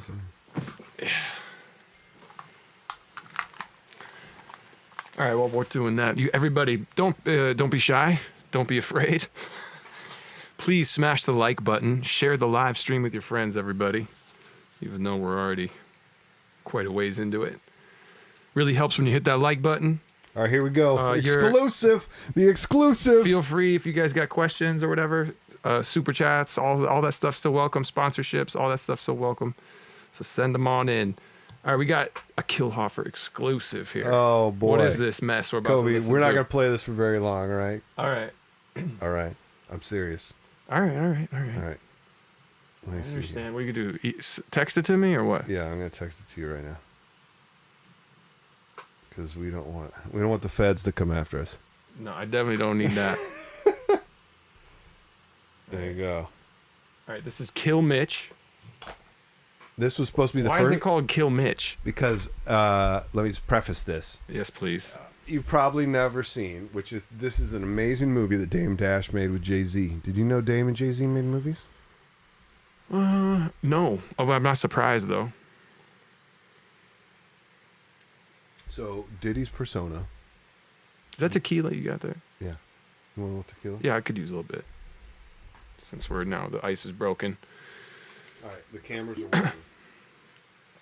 Cameras are working. Sound's on. So the legendary Dame Dash, genius, and Jay-Z, as they call him in England, had a production company. They made a couple movies in the early 2000s. One of them was called Paid in Full. Okay. Which is like, it's all about this guy, Alpo. It's about the crack trade in Harlem in the late 80s. I think, yeah, late 80s. Okay. So Diddy's persona for this album was Mitch. Wasn't Diddy's dad, like, in that scene? Yes. He was. Right. Exactly. That's why Diddy had this betrayed. So Mitch is the main character in this movie. Money-making Mitch. You know. Okay. You should see this. This is a great film. And it's interesting. Money Making Mitch. It's a film that Diddy was working on. Paid in Full. Paid in Full. Paid in Full. But Money Making Mitch was a character. Yes. Made by Jay-Z and Diddy. Diddy. Main character. Which was also the guy, later was Barksdale, the man that played Mitch. I can't remember this actor's name, but he was also Barksdale in The Wire. Did you ever see The Wire? No. Never seen it. Never saw I don't know what the fuck it is. I think I gotta go. But you're the dude who introduced me. I gotta go. You're the one who introduced me to Holy Mountain. Yeah, but that's nothing. Which is so dope. Holy Mountain. It's such a cool That's more flick. of an artistic thing. It's such a weird artistic movie. Anyway, I digress. Anyways, Paid in Full. Paid in Money Full. Making Mitch. So why is it called Kill Mitch? Because so Mitch is a character in this movie. Whatever songs I produce, I call Kill whoever. Oh, because your name is Kilhoffer. Yeah, Kilhoffer. So kill Cobi. Kill Mitch. So whenever Makes I work with sense. an artist, no matter what they're like, It's one L, two Fs, everybody. like I've worked with Kid Cudi for many years. I've never called him Scott. Oh yeah, we haven't even gotten into that yet. Yeah, I've never called him Scott in the 14 years I've known him. What do you call him? Cudi. Just Cudi. Because it's a persona. We're in Hollywood. I Yeah. don't want to be his friend. I don't know him as Scott. Yeah. You're fucking Cudi. Yeah. You don't want to be calling him by his government name. Exactly. But I mean, same way when I was working on this Diddy shit, I never called him Puff. I called him Mitch. Ah. Right? You got to play the game, bro. Yeah. This is all like imaginary. You called him Mitch. I called him Oh, Mitch. you I never said, called "What him the fuck, Puff. Mitch? Oh, okay. That's why he liked you. Exactly. But you got to be in this. You got to live in their brain. Ah, I see. All right, let's do it. Are we doing it? From the jump. From the jump. And we might go to the end because we can't play too much of this. Come on, play. All right, here we go. Here we go. Shout out Alan Ritter on these keys in the intro. Ooh, that's nice. Fucking A, right? Alan Ritter. Ooh, that is a dope beat. Right? Best song I ever produced in my life. Bottom of the strip to the top of the globe. Dirty Harlem nigga with the Hermes flow. Who would ever think? Who would ever thought? Sitting in the dark holding pictures of my pops. East Coast Dawn, $1 million charm. All right, we gotta turn it off soon. We gotta turn it off. I can't, bro. It's too good. Loyalty is everything. I love my nigga hard. Life is a test and that went through fresh. Sneakers on. I feel like I'm doing something wrong. I know, so do I. No, we gotta get to the chorus, man. Come on. All right, I'm just gonna keep talking over it. We the best! Calvin, you ain't got nothing on this! Your best friend. Damn. Calvin, you ain't got nothing! Shit, just to see what happens Just see what happens next! I'm just trying to talk over this so no one puts it on the internet! Hey! Mitch! They trying to kill Mitch! They're trying to kill They Mitch! trying to kill Mitch! They're trying to kill Mitch! Don't let him kill Mitch! They trying to kill Mitch! Don't let him touch They Mitch! trying to kill Mitch! All right. But play the end. Just play the outro. Play the outro. Like we're like, towards the end of that hump. Yeah, right there. This is the fire shit ever. Play it.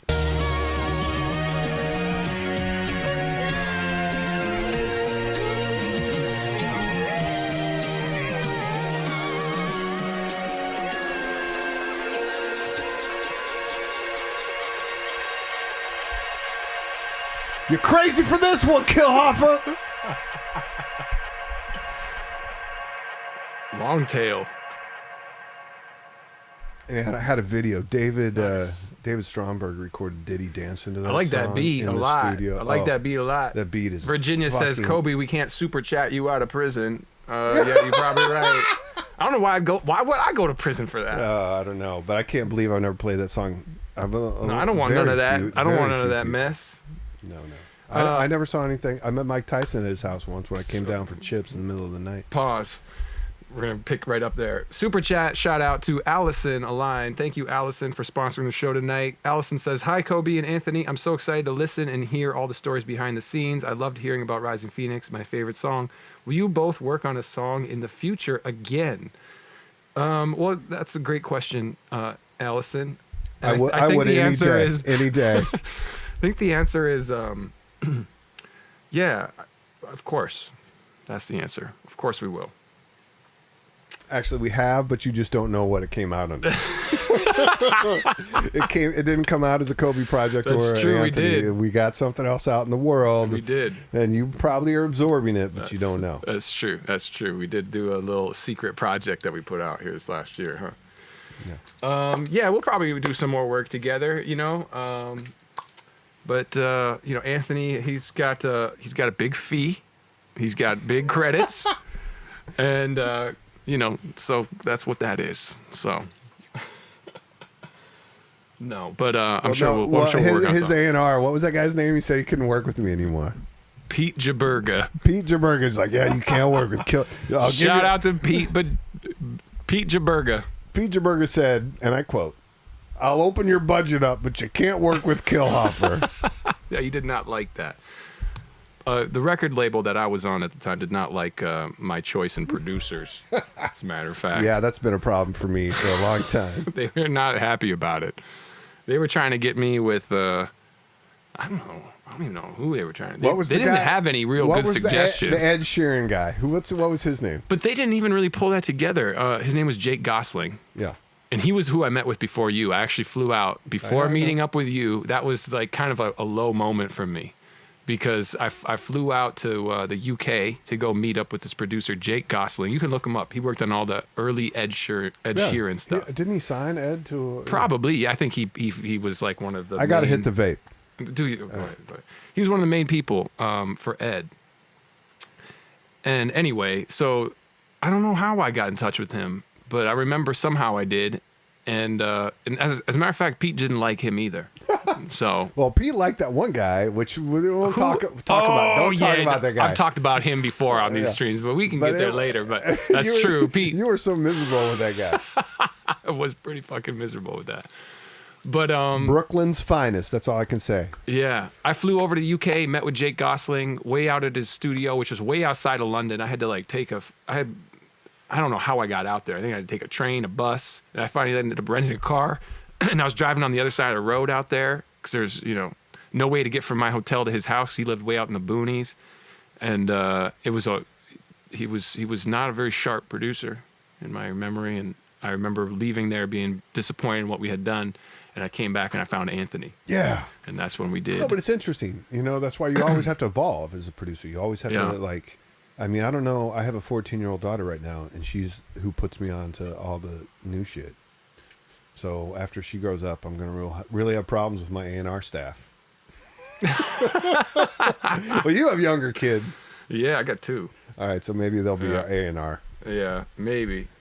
Yeet, yeet, 2093. Yeah. 2093. Yeah. Tamara says, this song be Diddy's court song. That's why I kept screaming all over it. Because I didn't want...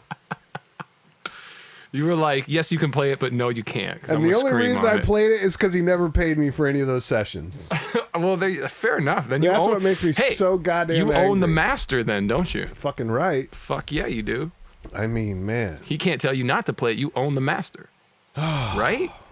I guess. But, you know, then I hear, you know, if they pay for the, you know, I guess he paid for the studio, so didn't he own the master? Oh, if he paid for the studio, then I'm pretty sure he owns the master then. So. Yeah. Well, I can't take that back. And Jack Garrett played drums on that song, by the way. Oh, really? Yeah. You worked on his stuff too, right? I or did. worked with him on you did a session with him, right? Jack Garrett's another interesting cat, man. He's a really cool. I have a song on his Far Cry is the song on his first album. And you had a Nina Simone sample you flipped for him. Is that right? Can we erase that? What the fuck are you talking about? No. There was no samples in that song. Okay, my bad. Shit. I didn't realize it wasn't cleared. I don't know what he's talking about. I thought the sample was cleared. My bad. Okay, no samples in that song, but No you did samples. work on it. Let me tell you a sample story. All right. Okay, so one of the first songs I replaced was a Kid Cudi song where I sampled St. Vincent back in the day before St. Vincent was anything. Like this was 2009. Okay. I sampled St. Vincent, and I did a song called Maniac, which was on Man on the Moon 2, Kid Cudi's second album. Okay. And she took all the fucking publishing. Nice. Good for her. Yeah. But I mean, I was like, it's just a little bit. It was like, it's like I made a little bit of the song. Yeah, I made the beat. I fucking done all this shit, and you get everything. So after that, I never sampled again. Oh, you were like, screw that. Yes, until we did the Chicago song, because and we still didn't even use it. Yeah, because you give away all the fucking money. It's like you're doing all the work, you're making the beat, you're getting it to the and you're artist, only using a little and they snippet. Yes, and they get 75% of all the profit. I mean, I think she left. Actually, Cudi gave me part of his. She took 50% of the writer share on the music side, and then Cudi gave me a bit of his share from the lyrical side. Oh, okay. So you had 50% for lyrics, basically. Yeah. Well, but so he split it with me. Oh, nice. And Cage was another artist on the record, so he split the writing side publishing of the lyrics 3 ways with me, him, and Cage. Oh, wow. Was a very gracious. So he took his 50% and he split it down into thirds for y'all. Yes, that was a very gracious, kind thing that rarely ever happens in the music. He wasn't trying to be greedy on you. I couldn't believe that. Wow. And Kanye was never. I remember you telling me Kanye was never greedy with publishing, really either. No. With all the shit you worked on, but he was working with small splits because of all the sampling he did, right? Yeah. So his splits were like, you guys were splitting up like what, 5% of a song, or? And there were so many people contributing. And so many people. But I think he understood that, and he knew as a producer, he's making money as an artist. Yes. So he's not really concerned. Tell people what that means. He's doing shows, he's doing brand deals. This is before he had Yeezy brands and all these things, but he's living off other things, whereas producers are only living off the production of the song, the master, and the publishing. There you go, everybody. So that's why he was he's always been kind to producers, because he was one at one point. So he's like giving back to the producer community. Yeah, slightly. You got to do your work, but yeah. He's not like other folks, And did you ever see Kanye's the big all the vocalists? What was he called? Sunday Sessions?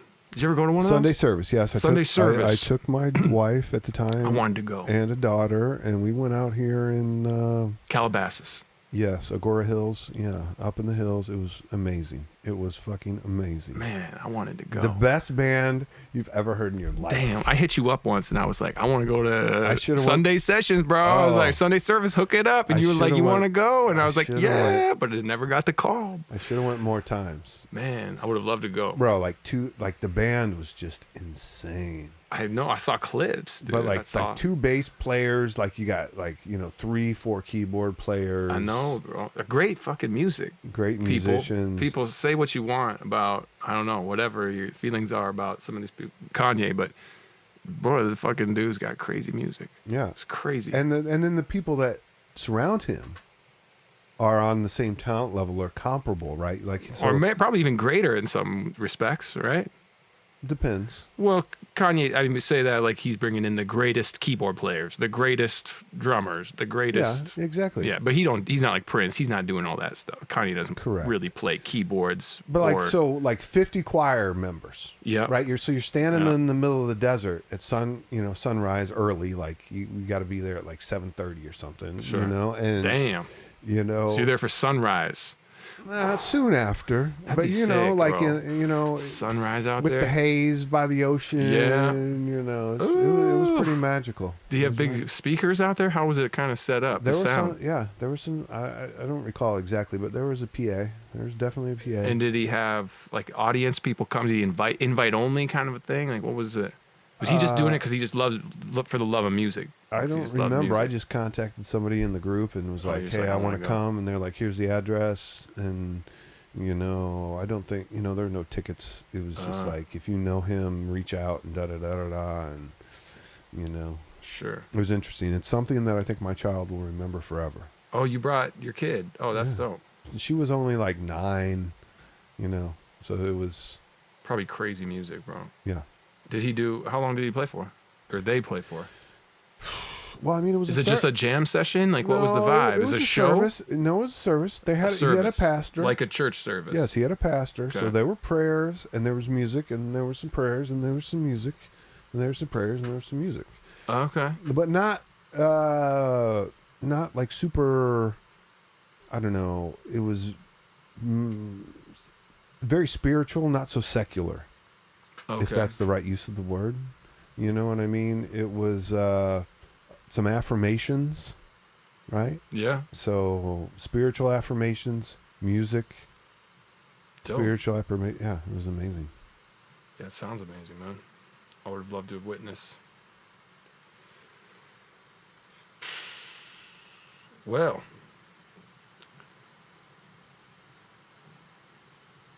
Any super chats? Nope. No super chats? No more super chats. Nobody cares. Not as of yet. No, they're just listening. Well, shit. Is it time for a song? I think it might be time for a song. All right, here we go, There ladies we and go. gentlemen. The show must go on. I want to say this goes out to a special someone.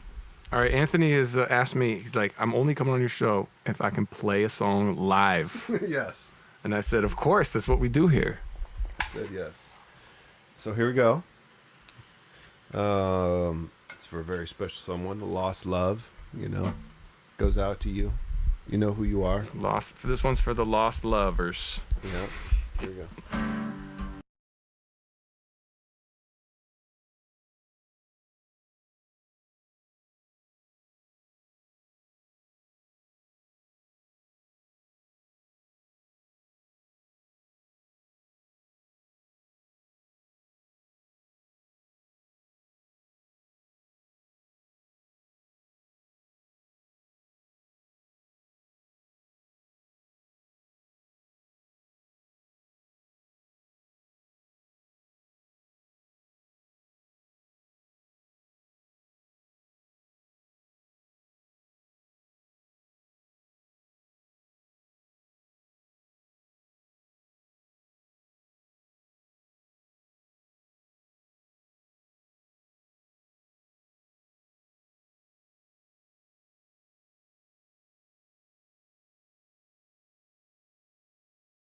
My bad. Okay, all right, here we go. I didn't realize when I turned my camera off, it would turn the audio off at the same time. See, I'm learning this shit. This is all new. I'm sorry. This is all new shit for me. You're fired.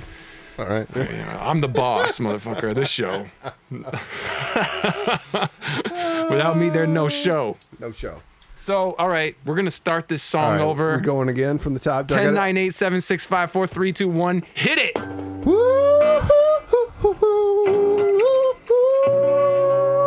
Na na na na, yeah. Said the easiest thing in the world is to love you. See, the hardest thing in the world is to lose you. But I try to tell you, baby, but it just ain't no use.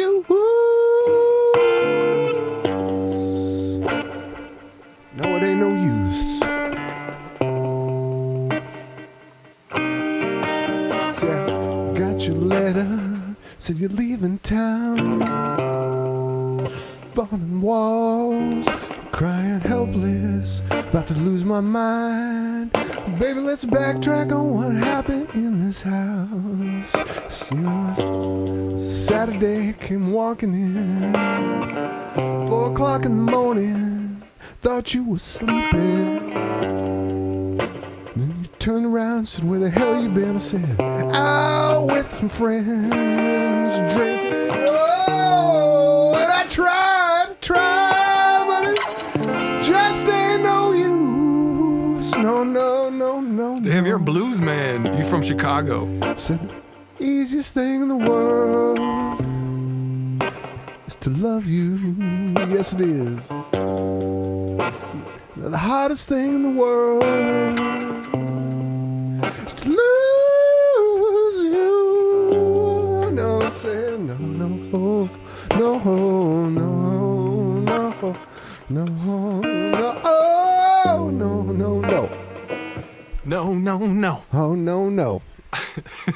That's it. Is that it? That's it. That's how we Bro, do. you're a blues. I didn't know you were a blues man. Well, you know, Cobi. Why don't you tell me? You know, I'm going to do one more to close out tonight. I'm Then we're a gonna do the Waits Flow Rider song. remix. Well, yeah, we'll do the Flow Rider remix, and then we're going to leave you with the Tom Waits number. Oh, okay. You're covering a Tom Waits song tonight. Yes, sir. Which one? You know, honestly, I can't remember the name.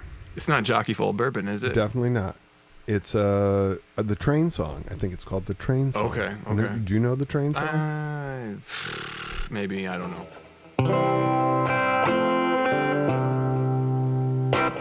Well, I fell down at the depot. Sing it. The night was black as coal. Must have been a train that took me away from here. But it's gonna be a train. It's gonna bring me home.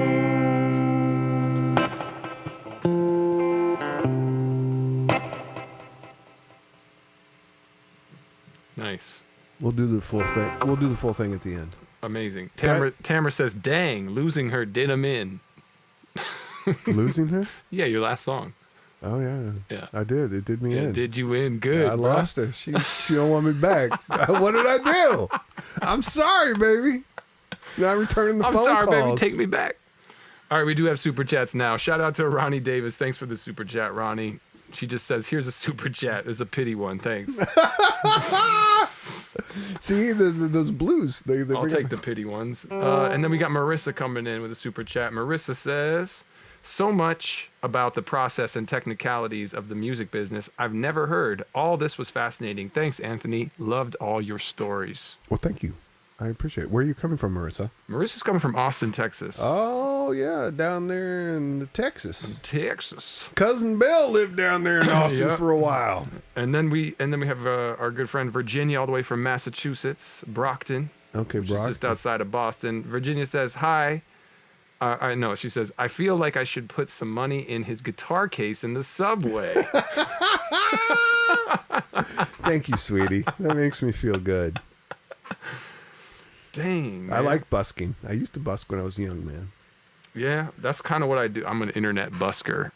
I still have a photo of the first, I made $3 one night when I busked, and I still have that. That was the first. $3? Yeah, I have the How photo. long did you busk for? Man, probably all night. All night?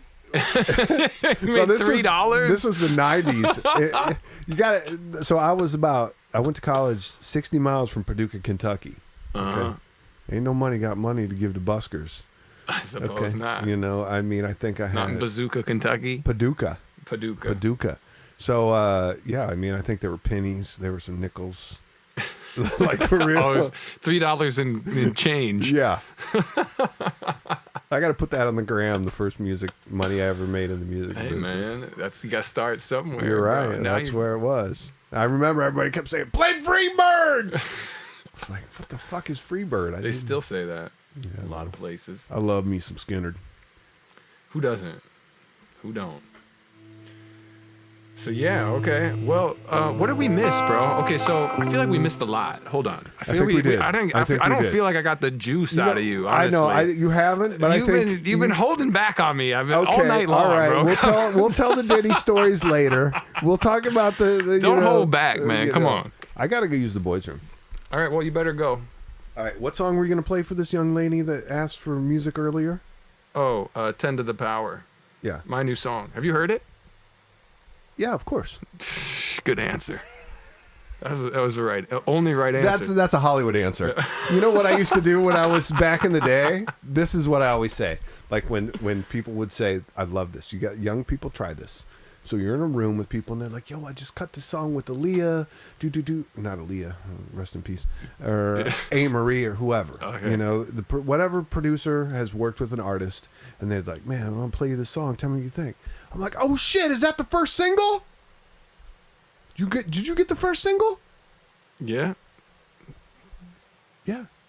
You're not agreeing with me, Cobi. I don't understand. So like, you know, because you go do all these writing sessions. You've Yeah. done writing sessions. Yes, Right? of course. Many. So many times. So you do Everybody. I did a session with Kanye, as a matter of fact, in Anthony's dream. Yes, I had this crazy dream. He showed up in my dream. So I have been in the studio with Kanye in Anthony's dreams. And then Cobi kicked me out of the room. And he said, after I got him there, he's like, "Get out, bro. You don't need to be here." It's a true story. But- kicked his ass out of the room. No, I don't know. That was just. No, I'm just I guess you don't understand. I mean, as a No, but producer. what now? Say it again. So you know. That was my story. Okay, so when you go to new sessions, right? Yeah. You say, well, like this woman said earlier, what have you been working on? So I could have played a bunch of songs that Yeah. I wrote last week. I did like Sure. 3 sessions with different artists, you know, to see if they're going to make it on their album. Yep. So when you meet new people, you're like, "What have you been working on? Let me play. I'll play you these songs I did last week." Sure. And when they play the song, I'd be like, "Oh shit, you got the first single!" Because everybody wants the first single. Nobody wants the album track. nobody Nobody wants wants- the third single. Everybody wants the first single on First Beyonce's single. album. Sure. Or the, you know, That's the moneymaker. yeah. So you're gassing these people, telling them that you think they got the first single. Man, you're their best friend. Of course. Because you're like, "Oh man, you think this could be the single?" I'm like, "Fuck yeah, this could be the single. This song's amazing, and I should mix it." All right, with that, I'm gonna go use the voice. All right. We have a couple more super chats here. I'll let Anthony take a break. All right, super chat shout out here to Angela Holland. Thank you, Angela. Angela says, "Hey, flip the lock on that door so it'll just stay open." All right, what's the code? 8827A. Angela says, "Can you guys sing a little ditty duet?" Anthony, thanks for joining us. I don't know if that's going to happen, Angela. I don't know what we would do. Anyway, then we got Allison. We'll see. We'll try. Then we got Allison Align coming in. Allison says, thank you, Allison. "Hey, I'd love to hear a duet with both of you guys, please." Anthony's not like the musician type. He's, if you can't tell, he's more like studio engineer, producer guy. I don't know. If Morris, see, like when we had Morris on the show, right, last few weeks ago, if we had Morris on the show, or if Morris was here tonight, we could easily jam together and play songs. But I don't know if we got that going on tonight so much. So, but I do have some things he wants. This remix he wants me to play. It's called from Flow Rider remix that he did. It's coming out soon. So we're gonna play that here in a minute. Then we have another shout out here to Pam. Shout out Pam Croft. Thank you so much for the Venmo sponsorship. Pam says, "Cobi and Anthony, thank you for all the stories tonight. I think you might have put this stream on private after this." Yeah, I don't know about that. I don't really think it's that juicy. But maybe. I don't know. We'll see. Hey, well, shout out to D. Welcome, D.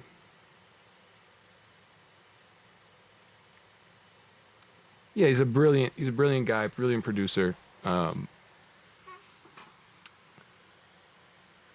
yeah. You got Tech Tales and Tequila. Yep. You never know how these things are how they're gonna go, do you? Well, we have another shout out here to Jill. Jill says, "Any stats on the 10 to the power?" Yes, sure. We can talk about that real quick. 10 to the power stats. You guys are absolutely beasting it right now. Let me see. Share screen. Boom. Share. All right, here you guys go. Here's the Spotify stats for the new song 10 to the power. Well, I don't have any like city stats yet. That won't come till tomorrow. But all I have is the live number, whatever the stream is at right now. So right here, see releases, and we'll go to 10 to the power. How many streams are we at? It's not telling me. It tells me on my phone. Come on. Don't be so stingy. Well, I guess it's not going to show me. But we can look at Make It Right stats. Since we had another decent day yesterday. Yesterday we hit almost 4,000, just under. 4,000 streams yesterday on Make It Right. So you guys we're still killing that one. And last I checked, which was about, I don't know, like 5 o'clock or something, 10 to the power had over 4,000 streams today as well. So you guys are absolutely smashing it. I'll be sure to check in with you guys about that through the weekend. Let you know the kind of damage you're doing.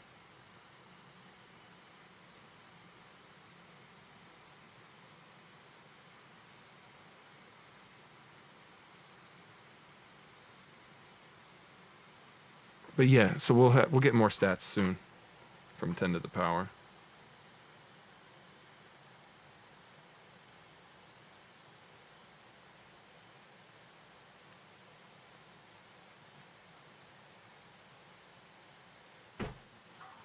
All right, he's back.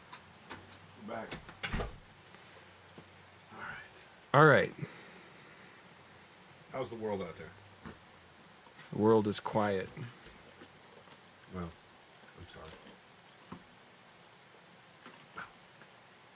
I'm sorry. Quiet out there. Quiet out there. YouTube land. No, it's actually not. I was talking about out the door there. All right, Anthony's back. Welcome back, Anthony. There we go. He's got his drink there. That's what it takes to make a good beat right there. Good on ya. Fruit Loops. No joke. No cap.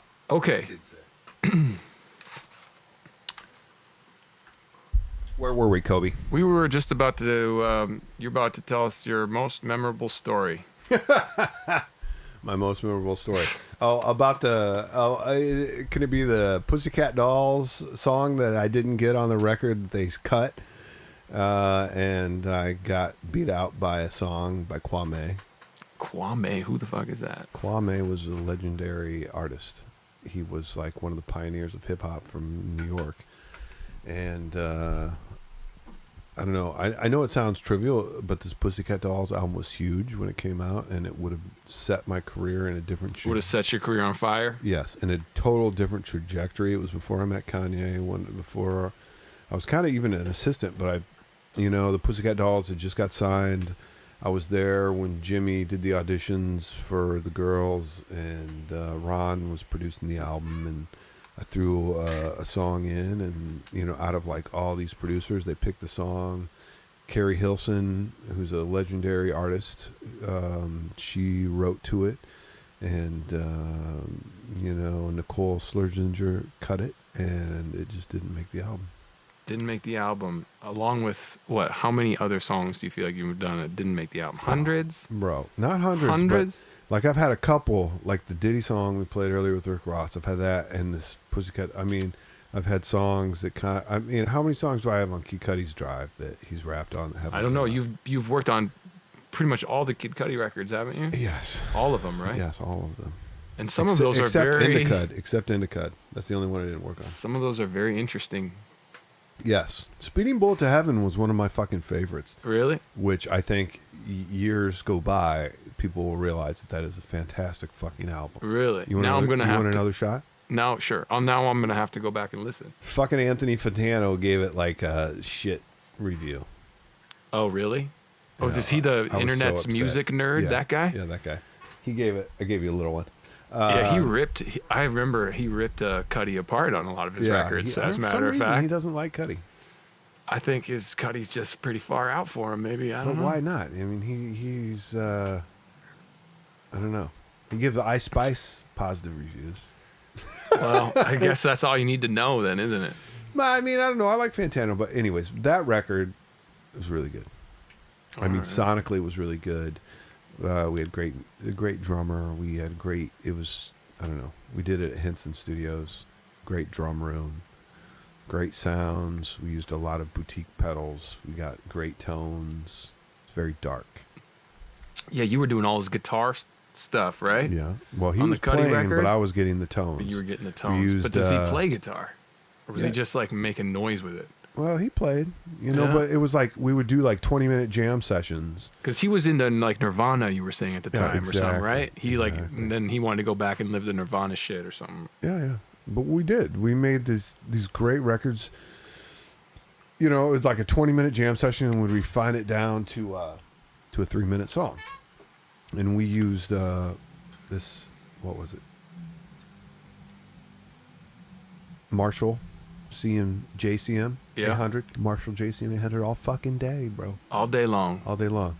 Greatest amp for that type of shit ever. And like a bunch of ZVEX pedals. So what was it? Those, I feel like those records were just inspired by tripping out. Well, I think a lot. He was tied into the energy, right? The energy of rock energy, the dark energy of rock and roll is different than rap, trap. For sure. You know what I mean? So it's interesting because it brings a different element to the writing aspect and the emotions that you're purveying into the song. It's completely different than the emotions you're purveying into something that's like drum machine based or computer based. Sure, yeah. Yeah, very different. Very different. But and you working at Capitol Records. I mean, you worked at all the greatest studios here in LA. Have. I got to say, I've been all the best ones. Fortunate. And my favorite thing at these studios is to play the piano. Because most studios have a piano, right? And to think, like, okay, it's great to go to the studio and all these legendary people have been there. But, like, maybe they touched the board. But I bet they touched the piano. Like at Capitol Records, you play the same piano Bob Dylan played. You play the same. Elton John has played that piano. At the record plant, you play the same piano Tom Waits played when he was at the record plant. I was there when Ray Charles played this piano at the record plant. I played that piano. Robbie Williams played that piano. It's like there's something about that. As you do when you play at these venues that these legendary people have played at. That's right. There's an aura. There is, right? Yeah, there is. You feel it, smells. They've lived in that space that you're now living in. It's something about that is just kind of like living the dream in a way. It's like walking in the same steps as all these other people that inspired you so long before. Exactly. It's pretty incredible. It is. There's definitely an energy you get to tap into when you're going into these studios here in Los Angeles and working in them or whatever, like you're saying, the venues. Like Capitol Records has the crystal on the wall because it's haunted by Karen Carpenter. Oh, really? Check Kilhoffer's Instagram. There's a photo of this, like in the live room, and I played that piano. Karen's brother played that piano. I can't remember Karen's brother. Karen probably didn't play the piano, but her brother was the one that did all the music, right, for the Carpenters. Okay. And it's like when I play that piano, I swear I can only play happy songs. Oh, amazing. And I'm not usually a happy person. I mean, what comes out of me musically is usually not happy. And I noticed whenever I was there, it was just like always, It was always just coming out nice and bright. Yeah. And fresh. G major. I love it. So Talking shop. Are you are you writing stuff for yourself right now? Are you trying to put in? I write shit every goddamn day, every bro. day. Every day. 3 songs a day? Maybe Is that where we're at? You want to hear another one? You're like, yeah, maybe not. But no, I do. I mean, every day I jog and then I practice, either piano or guitar. Yeah. For at least an hour. Really? And you really practice? Yeah. What are you practicing right now? Scales. This last week was G flat major. Okay. All day. All day long. Learning playing the scale, going through the scale, playing a 2-5-1, playing a 6-1-4-5. So you're still shedding. You're still learning music. Yeah. Like I was saying earlier, my mentor, Ron Fair, an amazing piano player. I learned so much from this man. And he still took lessons, and he was like 52. Oh, wow. And I was like, you still take piano lessons once a week? I was like, because he could play. He's a great wow. player. And I'm like, yeah, I can play, but I can't play Gershwin. I'm like, okay, Ron. But I mean, and so at that age to still, still be pushing, yeah, still be to trying still to be get better. wanting to learn, because it's like, every day, like you get comfortable in a key, but then you go meet with an artist and they're not comfortable in the key that you're comfortable in. So you always have to be able to pivot to being comfortable in whatever key the person you're with at that time is comfortable in. Sure. That's the thing as a producer. You just have to be versatile in a lot of different things, but you just can't come with the same angle every time. That's true. So why don't you tell us a little bit about your experience with Travis and how that came to be and how that kind of came to not to be? AKA Jacques Webster Berman Jr. is Travis's real name. Okay. We're using governments. Yeah, we're all about being official because we're talking. And in the studio, I would never call him Jacques. No, of course. How it became was he, a very diligent young man, the old Jacques Berman Webster, very smart man. And I met him once too, actually. Really? Yeah, I was in New York at a club with, I was hanging with Kevin Liles, and his artist was Trey Songs. Okay. Yeah, so he was having me hang with Trey. Okay. And I smoked some weed with Trey, and I think it was laced with some shit. Because I got fucked up in ways that I usually don't. It was the good shit. It was the New York shit. I didn't like it. It wasn't like a good thing. It was very jittery. Yeah, I felt like I had like 20 cups of coffee. I was just like jittering. But anyway, we went to the club, and I was with Trey, Trey's crew, Kevin Lyle's crew, and then they brought over Travis. And I met him there. But anyway, I digress. You digress. Yeah, go ahead. So the young LaFlame ain't play no game. That's what he used to call himself. That's what he called himself. He found me. Actually, his buddy Dozy. Okay. He's the one that found me. Okay. Reading through credits, because back in the day when you made a CD, just like me, I found you reading through credits. I mean, that's I found your name reading through credits. Yeah, that's how you do it. I mean, because you got nowadays it's on what? Spotify. Spotify, but also what's that? All Music. All Music, or what's the rap one? Anyways, I don't know. But so finding so credits. He found you. He found me, and he was still in high school when they reached out. And, oh wow. He was probably like 16, 17, and this was like 2010, and I could see the talent. And what was the talent that you saw mostly? Was it in his lyrical skills, or was it in his producer skills and his drums? Like, what was it that stood out to you the most? His Gmail photo. Okay. That's what it was. I believe you. Because it's like, it was a piece of art, right? You know how like when you get the Gmail and it has the little photo and sometimes like somebody's corporate face, and that's what I have on mine right now, like a smiley corporate. I'm like wearing a white collared shirt. Short hair. Yeah, short hair. Yeah. You look like Dr. Kilhoffer. Yeah, Dr. Kilhoffer.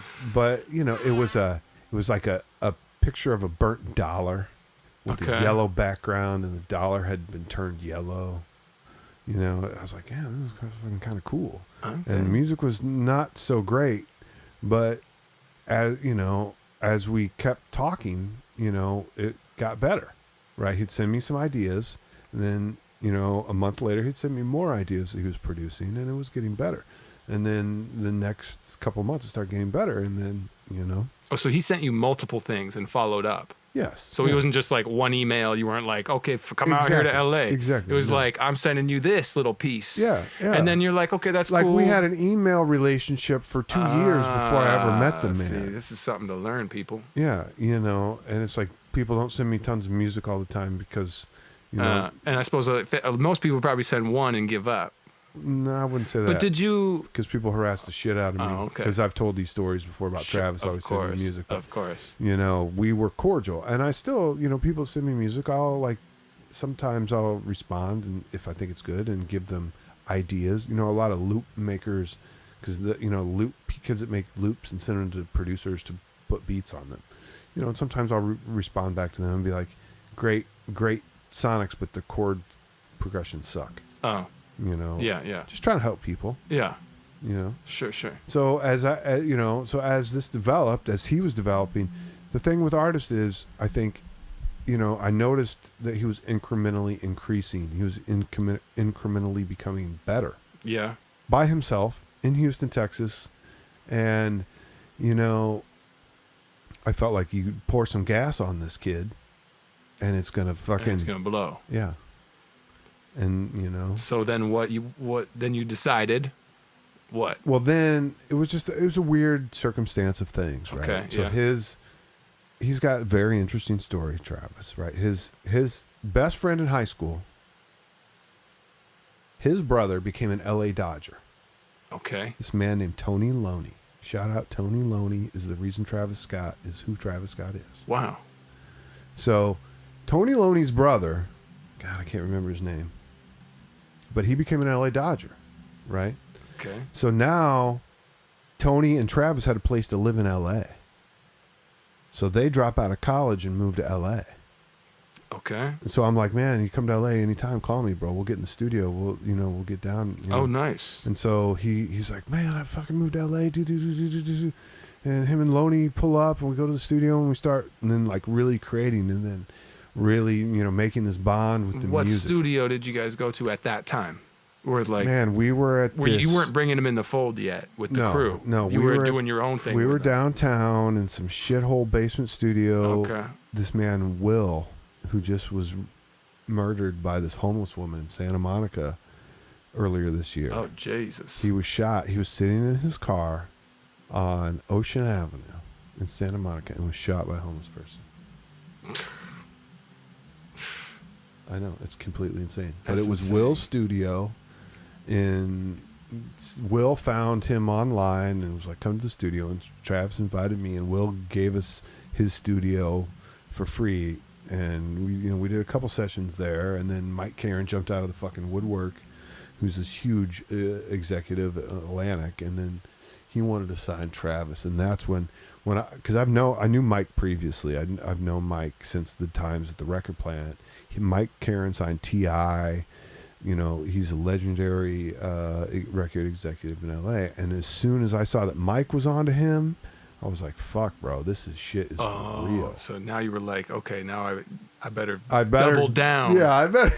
Yeah, I better double down before it's too late. Yeah, before I lose like, my. Where's the manager contract? No! Yeah. Now I want a contract, Yeah, right? now I want to be a part because before, it was like, and this was still, pre-Instagram.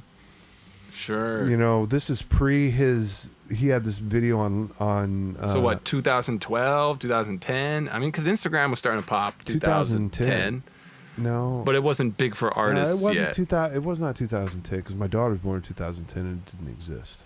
Instagram? Yeah, I would say Instagram was 2012. Yeah, maybe you're right. Okay. But YouTube was a little thing, and that's kind of where Travis started to get a foothold when he did this Lovesick video. Oh, okay. Oh, your camera went out. Did we lose battery? I don't know. Maybe we did. Shit. Well, they can still hear you, I think. Okay. Yeah, they can definitely still hear you. No problem. Great. Damn, no, that sucks that you lost your camera. Do you want to charge the camera You while we might- talk? You can, yeah. I don't know how long it takes to charge the thing, but in the meantime, I'll shout out some sponsors here. All right, we got a shout out to our sponsor, Raya. Thank you, Raya, so dating app? much. Say what? The dating app? No, Raya. A person's name is Raya. Oh, I'm sorry. Cobi, the married man's The like, dating man. Raya, shout out to you. Thank you for the tip jar. Thank you for the super chat. And then, let's see.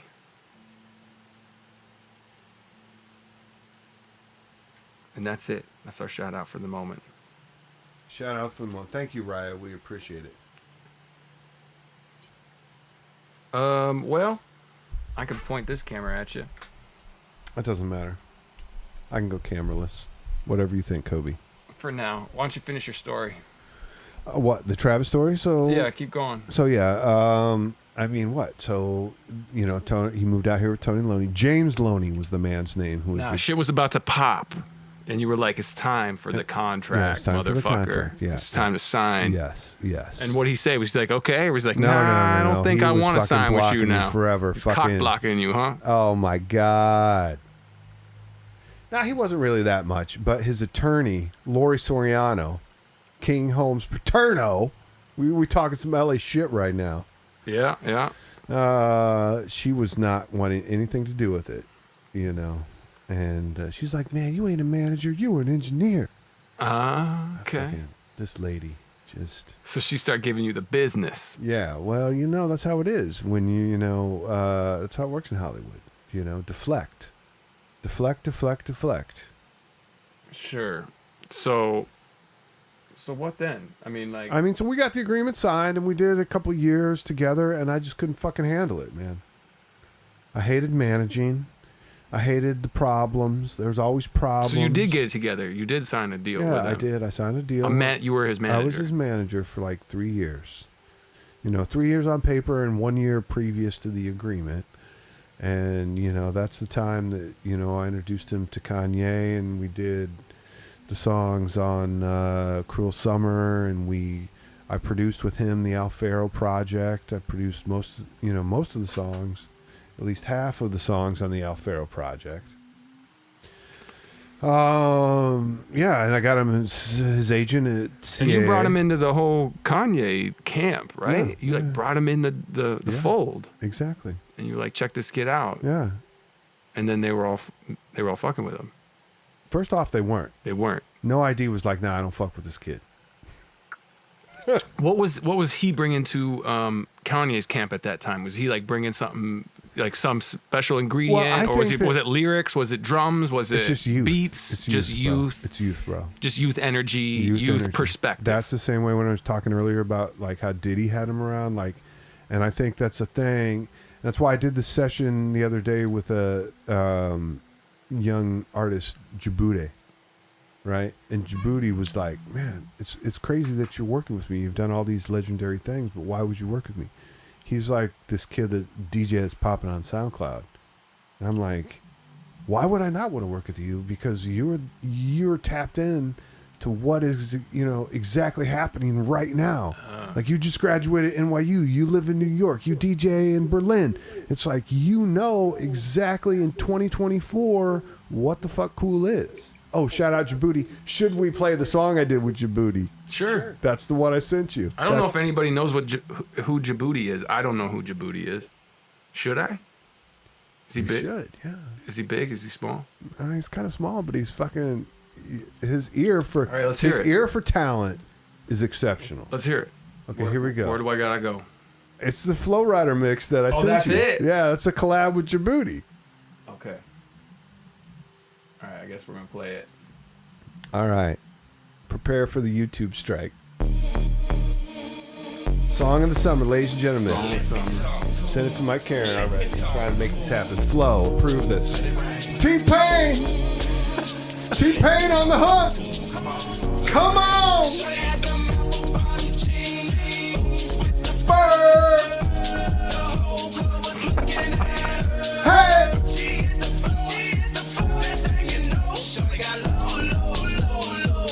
It's gonna be a Miami classic this summer. Bro, I thought it was gonna be a new Flow Rider song. No, it's already a hit. Like a very minimal Chicago house.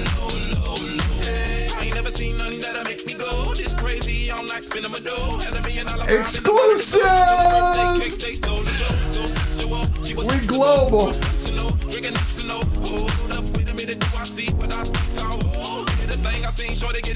Ain't the same when it's up that close. Make it rain, I'm making it snow. Work the pole, I got the bankroll. I'ma say that I prefer them no clothes. I'm into that, I love women exposed. She threw it back at me, I gave her more. Cash ain't a problem, I know it. She had them bottom jeans.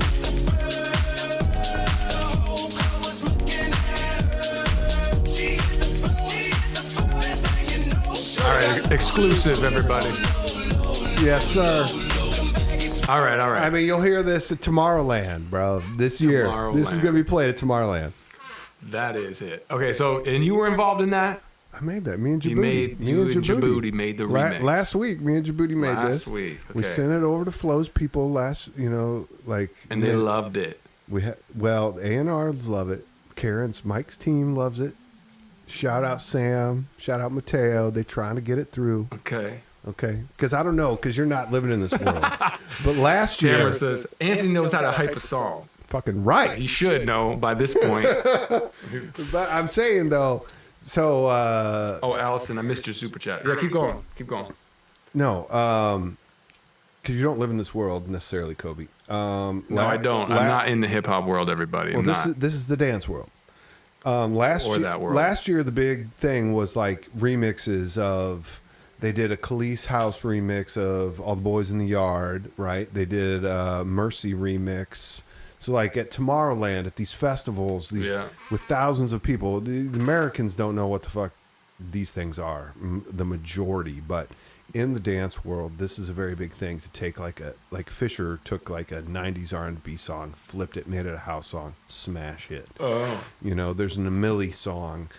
David Guetta redid, I can't remember this woman's name, Corey. Anyways, and it was a big hit. Nice. So that's why That's a thing now. Yeah, it's a thing. That's why I did the Flow Rider house version. Okay. You know. That makes sense. I mean, if the song was already a smash, put a dance beat under it. The kids Double smash. double smash. That makes sense. I don't make any publishing, but I like the math. Yeah. The math makes sense. Exactly. 1 + 1.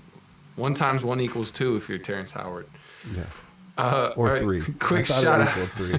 Quick shout out to Allison Align. Thank you, Allison, for the super chat. Allison says, Cobi, I think 10 to the power is going to cause some pregnancies. It's very good, and the video fits like a glove. Well done on all accounts. Love. Thank you. Woo! Making babies. Anthony hasn't heard it yet. That's not true. I'm gonna do the dance remix. Okay, Please do. I'm gonna do the dance I don't remix. know if it's going to fit in that. It's a 6/8 beat, so it's going to be tough. We'll chop it up. 6/8 is just 4/4, but faster. Slower, way slower.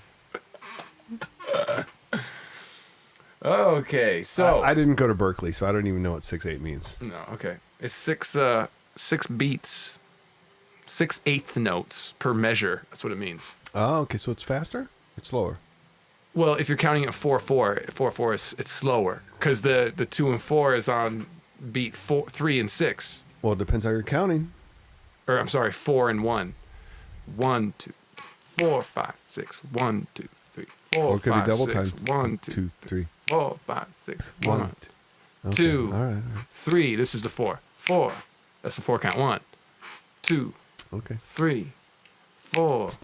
1, 2, 3. There's the duet. 1, 2, 3. All right, so it is 4. slow. It is slow. Slow as hell. All right. Yeah. Should we see if the cameras? Let me look see if the camera's powered up over there. That's cool. I got you. And I got my FaceTime camera on here too, so it's all good. I like how that one woman said that Power that Kilhoffer up. can sell a song. That is very No, important. you gotta hype. You got to hype a song. Hype a song. Kilhoffer knows how to hype a song. You know who the best song hyper is in the world? Who? Pharrell Williams. Tell us why. Just because I've seen him in rooms and just the way that he sells it. You know, like he's just so excited. You know, when he makes the beat, he's just so excited. You know, and Really? then it gives the artist enthusiasm. Uh-huh. You know, a lot of things with young people these days, they don't have that energy. It's all this blah. I don't want to stand out. But Pharrell, oh, this is the shit.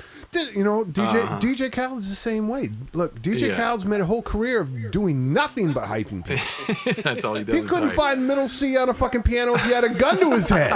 All right? He's only hype. Same thing with Rick Rubin. Rick Rubin could not find middle C on a piano if he had a gun to his head. Yeah, you're probably right about that. You wouldn't and know you would what- know because you've worked with Oh, Rick. don't even get me started on Uncle Rick. You've worked with Rick, so you would know Rick's deal. He didn't like my mixes because I wasn't using a board at the time. All right. Fucking Neve my ass.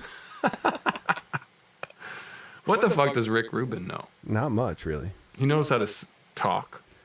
Well, spiritually, I guess he's a great guidance. You know? Spiritual. He's like, if you want like somebody to make you feel chill. Well, you need. It's like a dad persona, kind of. Like you need a good dad. Like, who was your guy on the road? My Uncle Byron? Yeah, Uncle Byron. Yeah, Uncle He's Byron. like Uncle Byron. Yeah. I mean, Uncle Byron could be Rick. Uncle Byron could be fucking Rick. He was my Rick Rubin as a kid. That's why you met Uncle Byron. But like that's classic. Like you get this vibe from Uncle Byron. You're just like, oh man, this guy knows some shit, bro. I don't know where he came from. He might have just came from the Flying J's truck stop, but he's got some knowledge. Yeah, no doubt. I mean, of course he does. He must. I mean, he's worked on like some of the greatest records in history. So, but you know, people talk about like, oh, how he's so hands off, you know, and how he's yeah. But that's how he doesn't show up to the sessions often, and he's not really there in the room, and then he gets all this credit, and he doesn't really do anything. But that's how it was. That's kind of the flips, the other side of the coin to Rick's legacy, right? Well, when I came to LA, that's how producers were. Like Nelly Hooper was another producer that didn't. I don't want to say he didn't do anything, but like he's a genius. Like he did Massive Attack, the early Massive Attack records.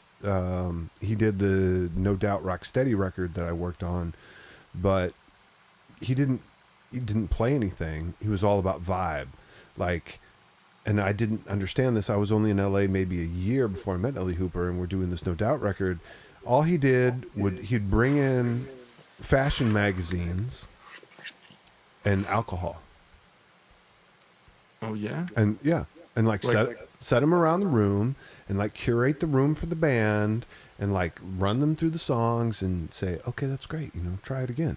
It was like in the early 2000s, quote unquote producers, which was the era that Rick came from. They didn't play anything.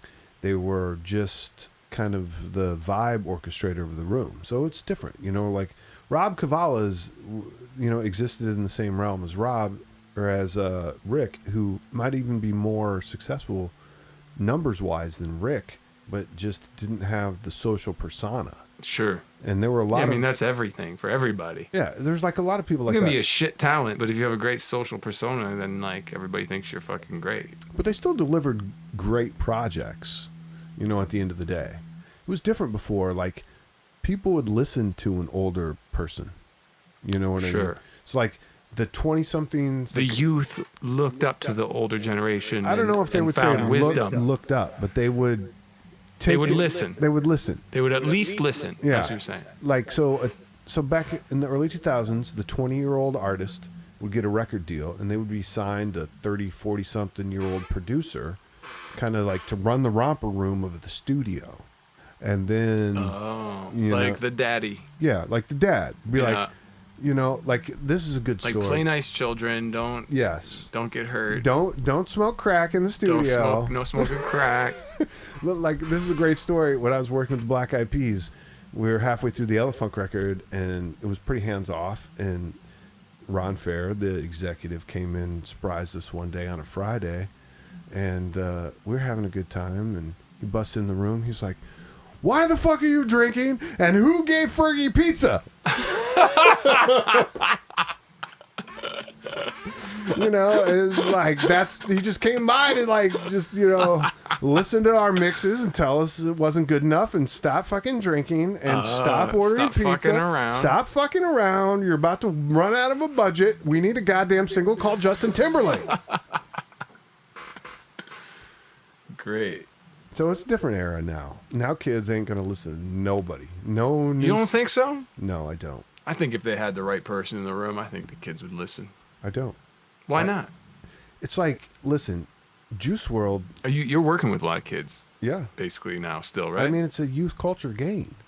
100% Sure. all day long. Yeah. 100%. You know, I found that's different in Europe. Yeah, but I feel like generally, of course, there's like the world mainstream media, right? Which is driven by the United States mostly. Yeah, exactly. I think America is more predominant in global culture. Yeah, than of music. course. And the youth drives American culture. Yes. But with that said, I think countries in Europe, I don't think the youth drives, like in France, for example, the time I spent there, I don't think the youth drives the culture as much over there. I don't know. But that's just my opinion. But anyway, yeah, you're right. I mean, Depends what genre you speak of. but you think the kids nowadays are like they're not listening to anybody? No, definitely You don't think not. so? Definitely not. Cash Cobain. Tell us, Cash. So I What? mixed Cash Cobain's record a while back. I mean, I just feel like that's a great example, right? Okay, why? He's a producer. He produces his own beats. He writes his own raps. He answers to no one. It's like Juice WRLD, same thing. Juice WRLD. You think Juice WRLD listened to an You adult? can't tell me nothing. Yeah, exactly. can't tell me a goddamn thing. Can't tell me nothing. Can't tell me nothing. Kanye didn't listen to anybody either. You know what I'm saying? You still don't. Yeah, but he listened to Rick. You Did know? he? Yeah, he did. What did Rick tell him to do? Rearrange the song. Like we did a lot of. Which ones? So we went to Rick's studio at the end of Yeezus. Okay. So you we- worked on that one. Yes, Heavily electronic record, right? heavily. And he was really pushing the envelope with that, just like trying to bridge it in some electronic shit with hip hop. Well, so Was that what his goal was with that record? Did you say? I don't know. I can't remember the exact goal, but it was okay. So this is what's interesting. That album was made in Paris in the winter.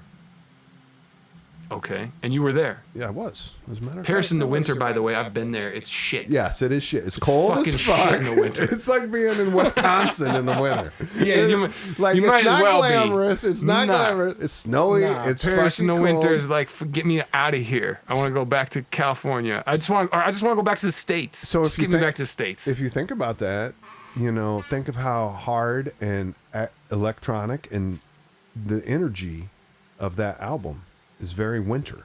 Is it Yeah, just kind of like aggro? yeah, like, Yeah. on site, Yeah. or black skinhead. Yeah. Question: did he sample Manson on that song? No, No, but Manson got referenced a lot on that song But by I- people who listening to it. I mean, like Yeah, by but the audience. But it wasn't. He never sampled "Beautiful People" by Manson. not at all. That was a beat by Daft Punk. Made that beat. Oh, okay. And I bet they don't know who the fuck Marilyn Manson is. Oh yeah, sure. I'm sure Tomas has no idea. Maybe Sure, he does. Sure. I bet he does, bro. He I don't probably know. Manson's does. pretty famous, bro. I don't know. Yeah. But okay, so So you're we working did- on Yeezus. We did Yeezus. We started that in like December, January. Kanye loves to start albums January 1. We started Dark Twisted Fantasy. Oh, really? January So 1. he likes to finish and end albums before the end of the year? Or No, he likes to start them January 1, and he likes to have them out before the summer. before the summer. So 6 months. He's Yeah. got 5 months. He's got to finish it. Yeah. That's what he usually gives himself. Yeah. Okay. I don't know. For some reason, I've always got called. Yes, it's always In January. Dark Twisted is January. Ah. 808s and Heartbreak in January. And then by the summer, he's dropping. Yeah, because He's you got to dropping be music. on the road. When he was a younger Yeah. artist, he was always you got to be festivals, right? If Yeah. you're a big artist, you make a lot of that money doing the European festival run, and then maybe coming back and doing Bonnaroo or whatever. There's not so many festivals in America.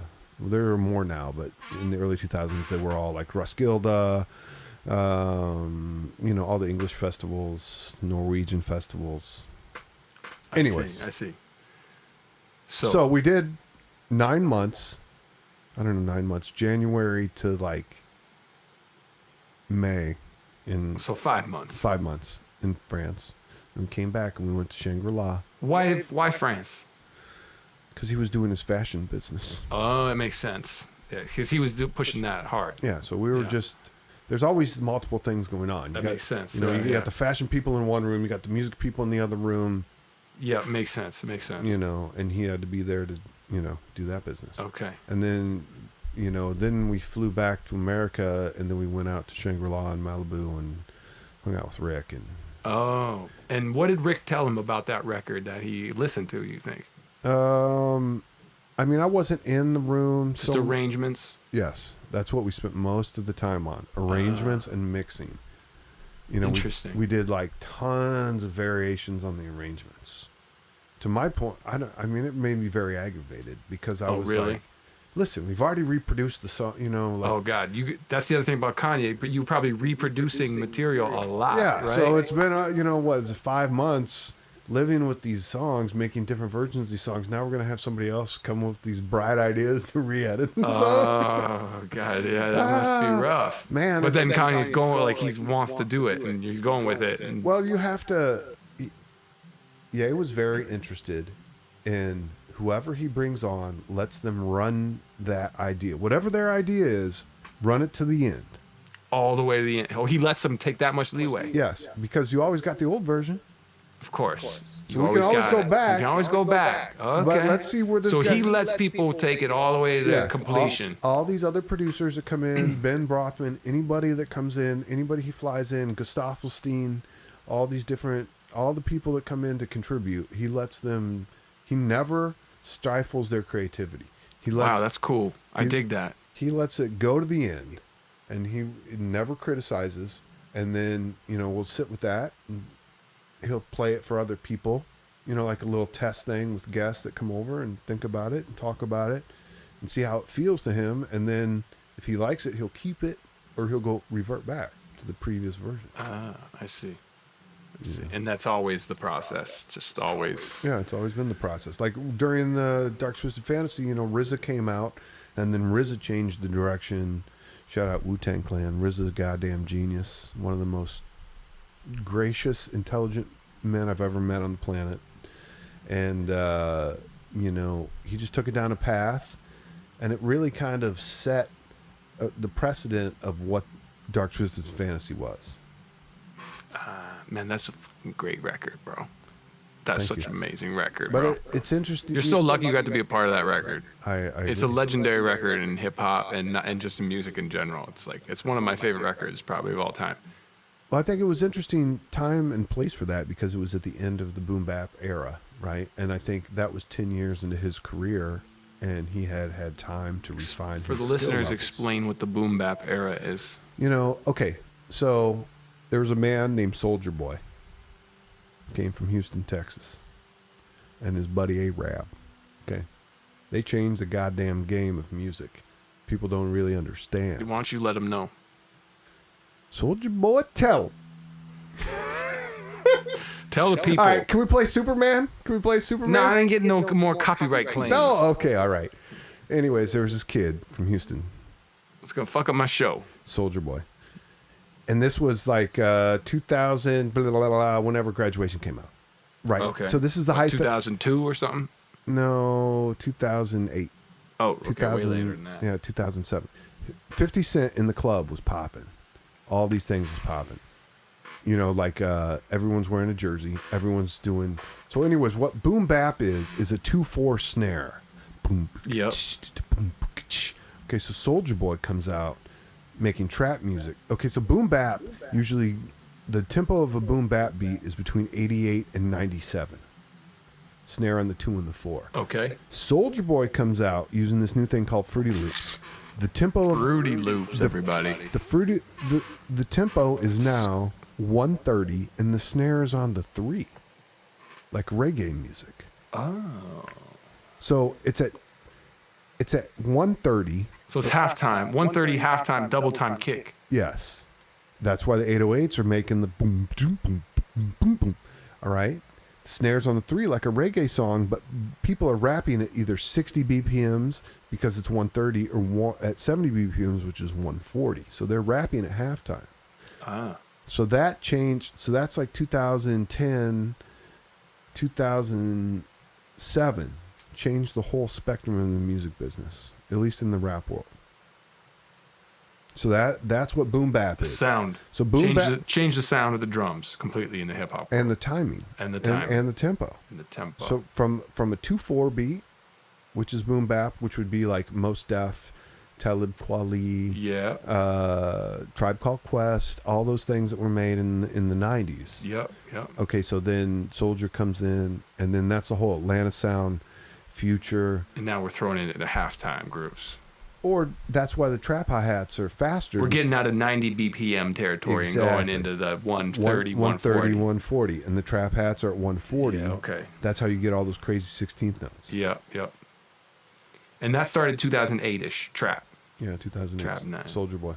2008, 2009, 2010, whatever. Soldier Boy, tell him. Okay. Shout out to 3H. Okay. 3H Genius. So that ties into the Yeezus story. How? How? Well, you asked about boom bap. What? Yes, oh, I had not you Yeezus. digress. Come there on, into a come whole- on. We're drinking tequila, Toby. Drink champs. We're on a drink champs thing what, now. What were we talking about? Beautiful Twisted Fantasy? Yes, and that was the end of the boom bap era. That was the end of it. That's right. That was the end of the boom bap era because that's when trap music had,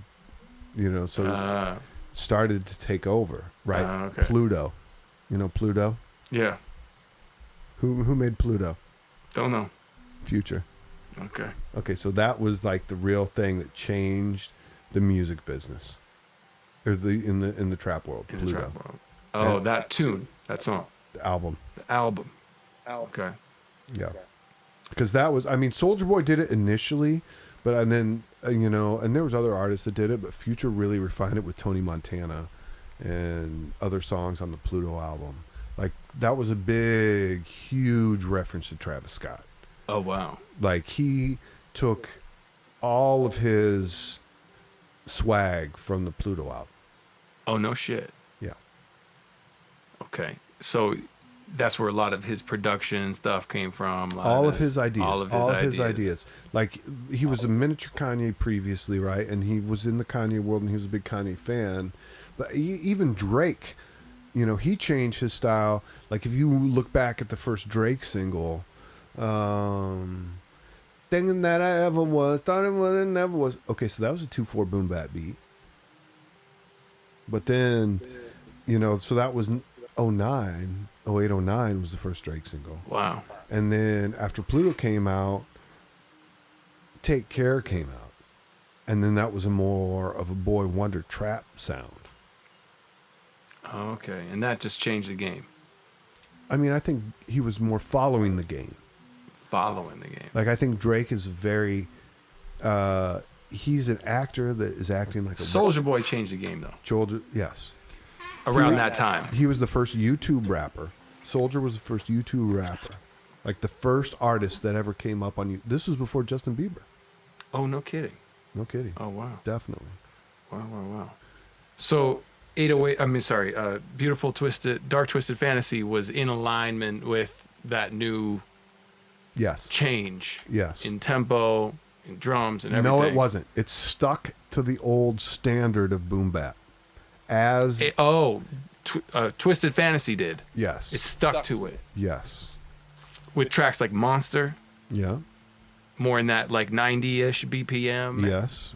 All the lights. All the lights. Well, that's kind of half-timey, isn't it? Little Double bit, time 'cause- over the 'cause halftime. That is when Kanye made the notice. Ye made the notice that these new songs are at 140. He's Oh. like, how come the Soulja Boy shit sounds different?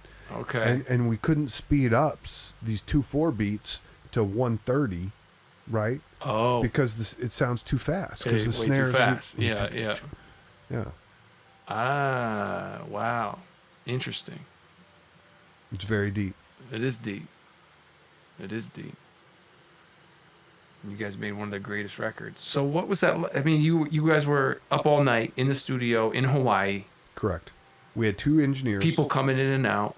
We had two engineers. One that worked 12 to midnight, and then I worked midnight to noon. Midnight to noon, a graveyard shift, basically. Yes, sir. I loved it because then everyone fell asleep usually at like 4 in the morning. Uh-huh. So I could mix and do my production work on the album. Usually... Way early hours in the morning. Yeah, from like 4 to 6, and then Ye would wake up at 6. He slept at the studio, and then he would come out of Slept at the studio, on the couch. No, he had in the lounge. In the lounge. What, he had a bed? Yeah. Oh, he had a bed set up for him. Yeah. Damn, that's dope. And then he'd come in at 6 a.m., and then we'd work from 6 till like 10. Then we'd go to his house that he has rented on Hawaii Kai, in the Kahala, which is a neighborhood in Hawaii, and then we would have lunch. He had people made breakfast for Oh, everyone. yeah, he had chefs and everything. Yeah, and then everyone that was in town for that would come, and we'd have breakfast, and then we'd go play basketball at the YMCA. Talk about the record. Exactly, talk about the record. And what you wanted to do for the day. Exactly. And then we go play basketball at the YMCA. Okay, so the morning times, there wasn't anybody working in the studio. In the, from 8 to noon? No. Because I would say he'd wake up at 6. Yeah. And then we would work from like 6 to 10. Oh, okay. So from 10 to 12, there'd be no one there. Oh, okay. For like 2 hours. 2 hours. 2 hours was like finally Yes. break time. Like, okay, Yes. we'll put it down for a minute. At noon, at Andrew Dawson, the other engineer would come in at noon. And then after, I would usually drive to the house, have breakfast, and then I would go home and go to bed because I had to be back at midnight. Sure. And then Drew would be there. Sometimes I'd play basketball. Sometimes I wouldn't play basketball. But Drew would be there waiting at noon. So after everybody played basketball, after breakfast, and get a shower, they'd be there by 12, 1, 2, and they'd be back to work. That's amazing, man. So we started in January, and we left there in like July, and went to New York to finish it. Wow. And when did that record come out that year? What month? September. And when did you start shooting video for it? In the summer, I believe, In the because he went to summer. Prague to shoot the Runaway video. Oh, and dude, there that was video was crazy, dude. He He must had- have spent so much money on that, Yeah, man spends money like crazy. bro. The Runaway video, and there was also a movie, That's such a dope video. I remember seeing that video. a short film. I remember seeing that video, the Hype Williams video, right? Mm-hmm. Yeah. Back to Hype Williams directed Belly. Remember we were talking about? I wasn't even a Kanye fan at that point. Like, I didn't really like any of his earlier records that much, because I was on different shit. Like, hip hop wasn't like my shit. It was mostly like, was in rock, blues, whatever, all the things that I was into. And I always thought Kanye came off a little bit pretentious up until to that point. But then when he dropped the Fantasy album, that was up my alley. And I was like, I was feeling it hard. And that's when I was like, damn, this is amazing. It was a great. I remember that record just like kind of just changed my perspective a bit on just things during that time. And I remember it was a very colorful record, and it really like stamped that point in my life. You know what I mean? It was a very powerful. I almost drank this whole thing, bro. I mean, you're going at it, but hey, that's fine. Cheers, mate. Hey, there's a good sample. All right. So, anyways, where were we at? You were talking about the fantasy record, and No, we're talking about the snare on the 3 of the 4. Oh yeah, the fantasy record was great, guy. And all that. RZA was telling stories about the 5 tribes. Q-Tip came by. Ross got his car stuck at the beach. Fucking Rick Ross did. Rick Ross, yeah, their car got stuck at the beach. They had these crazy Hawaiians like literally lift the Range Rover out of the beach. Like, What the fuck was he doing? He's from Florida, bro. They Just drive driving on the beach. Yeah, that's what you do. You don't do that in Hawaii, though. Sand's different. You know what I mean? But I guess in Florida, you drive on the beach.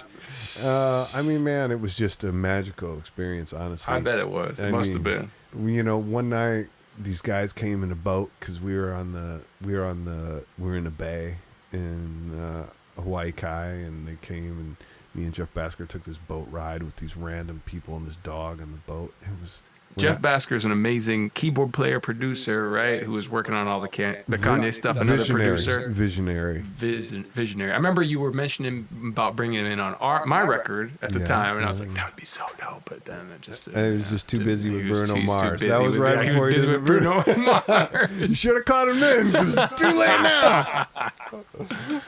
Yeah, Jeff Basker. I remember you telling me about him. Yeah, I mean, he's just a really smart... it's not just the ability to play the instrument. You know what I mean? Yeah, I remember him. I saw a story about him talking about doing that piano sample on... All the lights. No, it was Runaway. Yeah. Runaway. Well, that was all like, because we kept watching... It was kind of a mistake. No. That's incorrect. Okay, you tell the story. Eyes Wide Shut. We were watching Eyes Wide Shut. You ever seen that? Yes. Has the same thing where they just have in the Yeah, scores. I love that movie. Yeah, I love that movie. Yeah. That's where that came from. But yeah, you're right about. I saw that where he did the other notes. But Yeah, he was talking about the notes. the and he was initial- actually looking for a different sound or something initially, Yeah, but it ended yeah. up he was just on the piano, and then it worked out. But that's the idea. It's like when you're making music, you have to look at things like Kubrick is a genius, right? So you have to take these other elements. It's not just about music, right? It's like the Fibonacci sequence. It's about art, Yeah. How do you, how do you create that in an audio thing, in a song? How do you take, the emotions of a painting and put it in music? How do you take, what Kubrick does in Eyes Wide Shut and make that emotional feeling in a musical piece? It's yeah, that's a good question. I don't even know how to answer that. I make But I mean, music. you How do you do it? though. It's like the same thing you did in Goddess, right? It's the Of course. it's about the emotion, right? But I know how to do it, but I don't know how do you explain it to people? You can't really. You can don't, but you convey it through the emotions. Convey it, right. It's all about conveying the emotions in the song, right? Yeah, That's how. that's right. You know. The performance, You're the good at that. expression, right? Yeah, you're good at The that. Thank you. You know, because I've seen the Cobi live show. You might have seen it once or twice. I might have done sound once. Oh yeah, Kilhoffer was running sound at my last LA show. A few of the people listening on here were at that show. So Kilhoffer was he was kind enough to come run sound for me at the Hotel Cafe show last September. Yeah, it was a good time. I brought Luke from the Walters. Oh, you did? Yeah, you didn't meet Luke. You ever heard of the Walters? No, Okay. but I have now. They had a big hit last year. Oh, did they? Yeah. Oh, right on. We have Angela Holland came with a super chat a while ago. Angela says, I think it's duet time. Anthony, thanks. Oh, I love the idea. Thanks for all the stories. We're going to do Moon River. All the We're great going to do stories. Moon River. Or you kick it off and I'll join in. All right. Here we go. This is going to be tough, Angela. Right off the dome. No sheet music. Dana says, I want to hear about these stories in Europe. What stories are you talking about? Yeehaw, let's go. Moon River, wider than a mile. I'll cross you in style someday. You ready, Cobi? I don't know this song, my brother. Two drifters off. Come on, you don't know? I don't know that song, dude. Breakfast at Tiffany's? Jesus. I don't know, my brother. All right, so we can't do a duet. We can do apparently. Win or Lose. Oh, god damn, one of the classics. There was this one song that Anthony wrote I did. during our time together working on my music, and Anthony was trying to pawn it off on me. He was like, I'm telling you, this is it. This is the hit. You gotta take it. And I was like, I don't know. All right, well, you guys tell So us. here we go. So you I gotta gotta do find it the right now. key. Here you go. And you said you were gonna put it out too. Caught up right at Fairfax. Oh, I'm not in the right key. Hang on, give me a minute.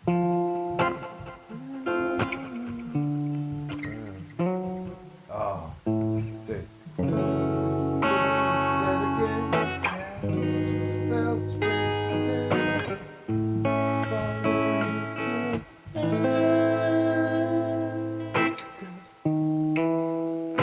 when I lose, I'll be with you. Rain or shine, you'll be mine.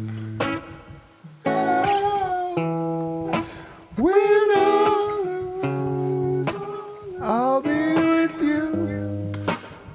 Rain or shine, you'll be mine.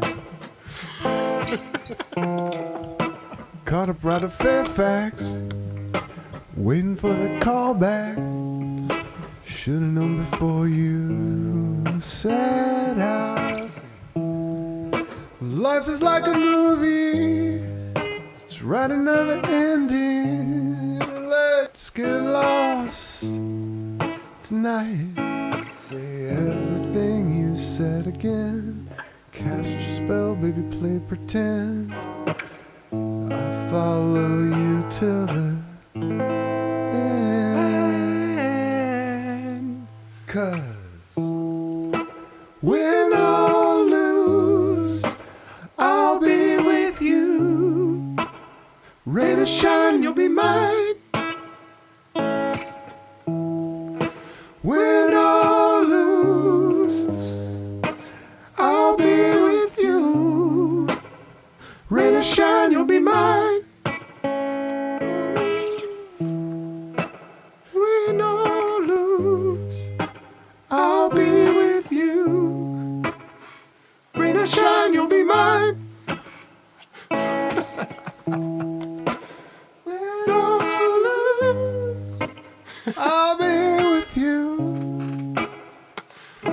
third verse. Go. Should have born and left me. All it's. Oh wait. Third verse. Third verse was. Should have known. You said maybe. Boy, you drove me crazy. Boy, you drive me crazy. You mean girl, you drove me crazy. Girl, you drove me crazy. All right. The late night on Fairfax. I mean, if it's boys, that's fine. You If never that's what you called me like. back. See, we had to change the that's what lyrics. it is. It was written early 2000s. Oh, okay. Now Yeah, we got to yeah. change Now it. we're changing it. to the they thems. Oh, Oh, baby, she said that, you know, you call me crazy, but I loved you. oh boy. You let me down, and then I turned around. And I said, win or lose, I'll be with you. Rain or shine, you'll be mine. One more time. Win or lose, I'll be with you. Rain or shine, you'll be mine. We need Cobi on the lead guitar. Lead guitar. Cobi. I wrote this one for my daughter. Rain or shine, you'll be mine. I Exactly. said. See, that's what you say to a child. Win or lose, Win or lose, I'll be with you, I baby. got your back, baby. Anytime, rain or shine, you'll be All mine. the time, rain or shine. You'll be mine, you'll be mine, you'll be so fine. You'll be so fine when you're mine. In my arms every night. I'm gonna keep you safe. Gonna keep you dry. Yeah, in the So rain. everyone to comment, this should be the next Cobi single, I think. See, he's getting into it now. A little tequila, I got him on it. Angela says this is gonna be a hit for sure. That's right, Angela, I love you. Tamara says Diddy version. Did he? Oh, hey!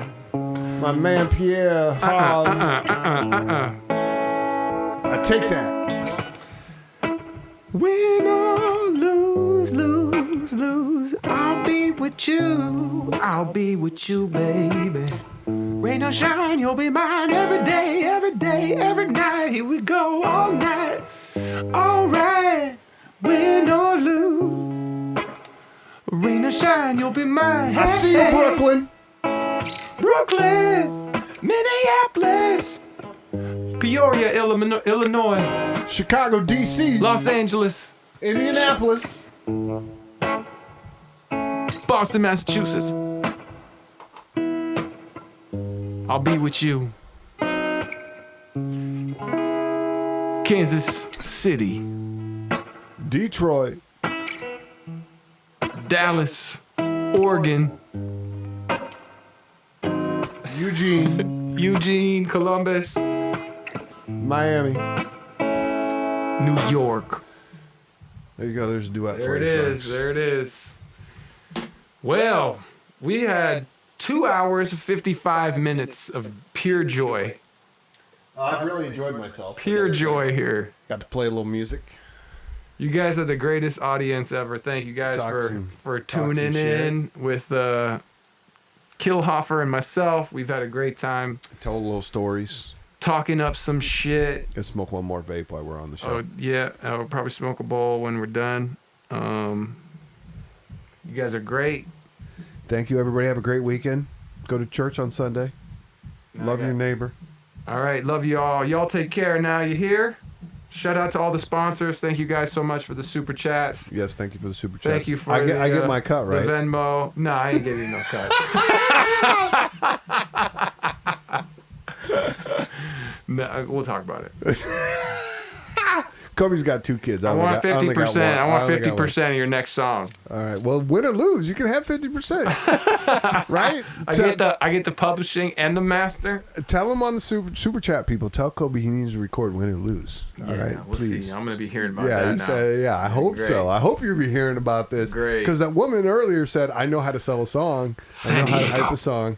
San Diego. Yeah, you do know how to hype a song. Let- San Diego. I'm hyping Win or Lose. Who's out in La Jolla? Where are you at in San Diego? La Jolla. La Jolla, the jewel, baby. Orange County, Anaheim. Come on. La Jolla is the best part of America out in the continental United States. I'm That's not all I sure gotta what he's say. talking about, but La Jolla. You've never been to La Jolla? no. You'd do well in La Jolla, Cobi. They'd Really? love- yeah.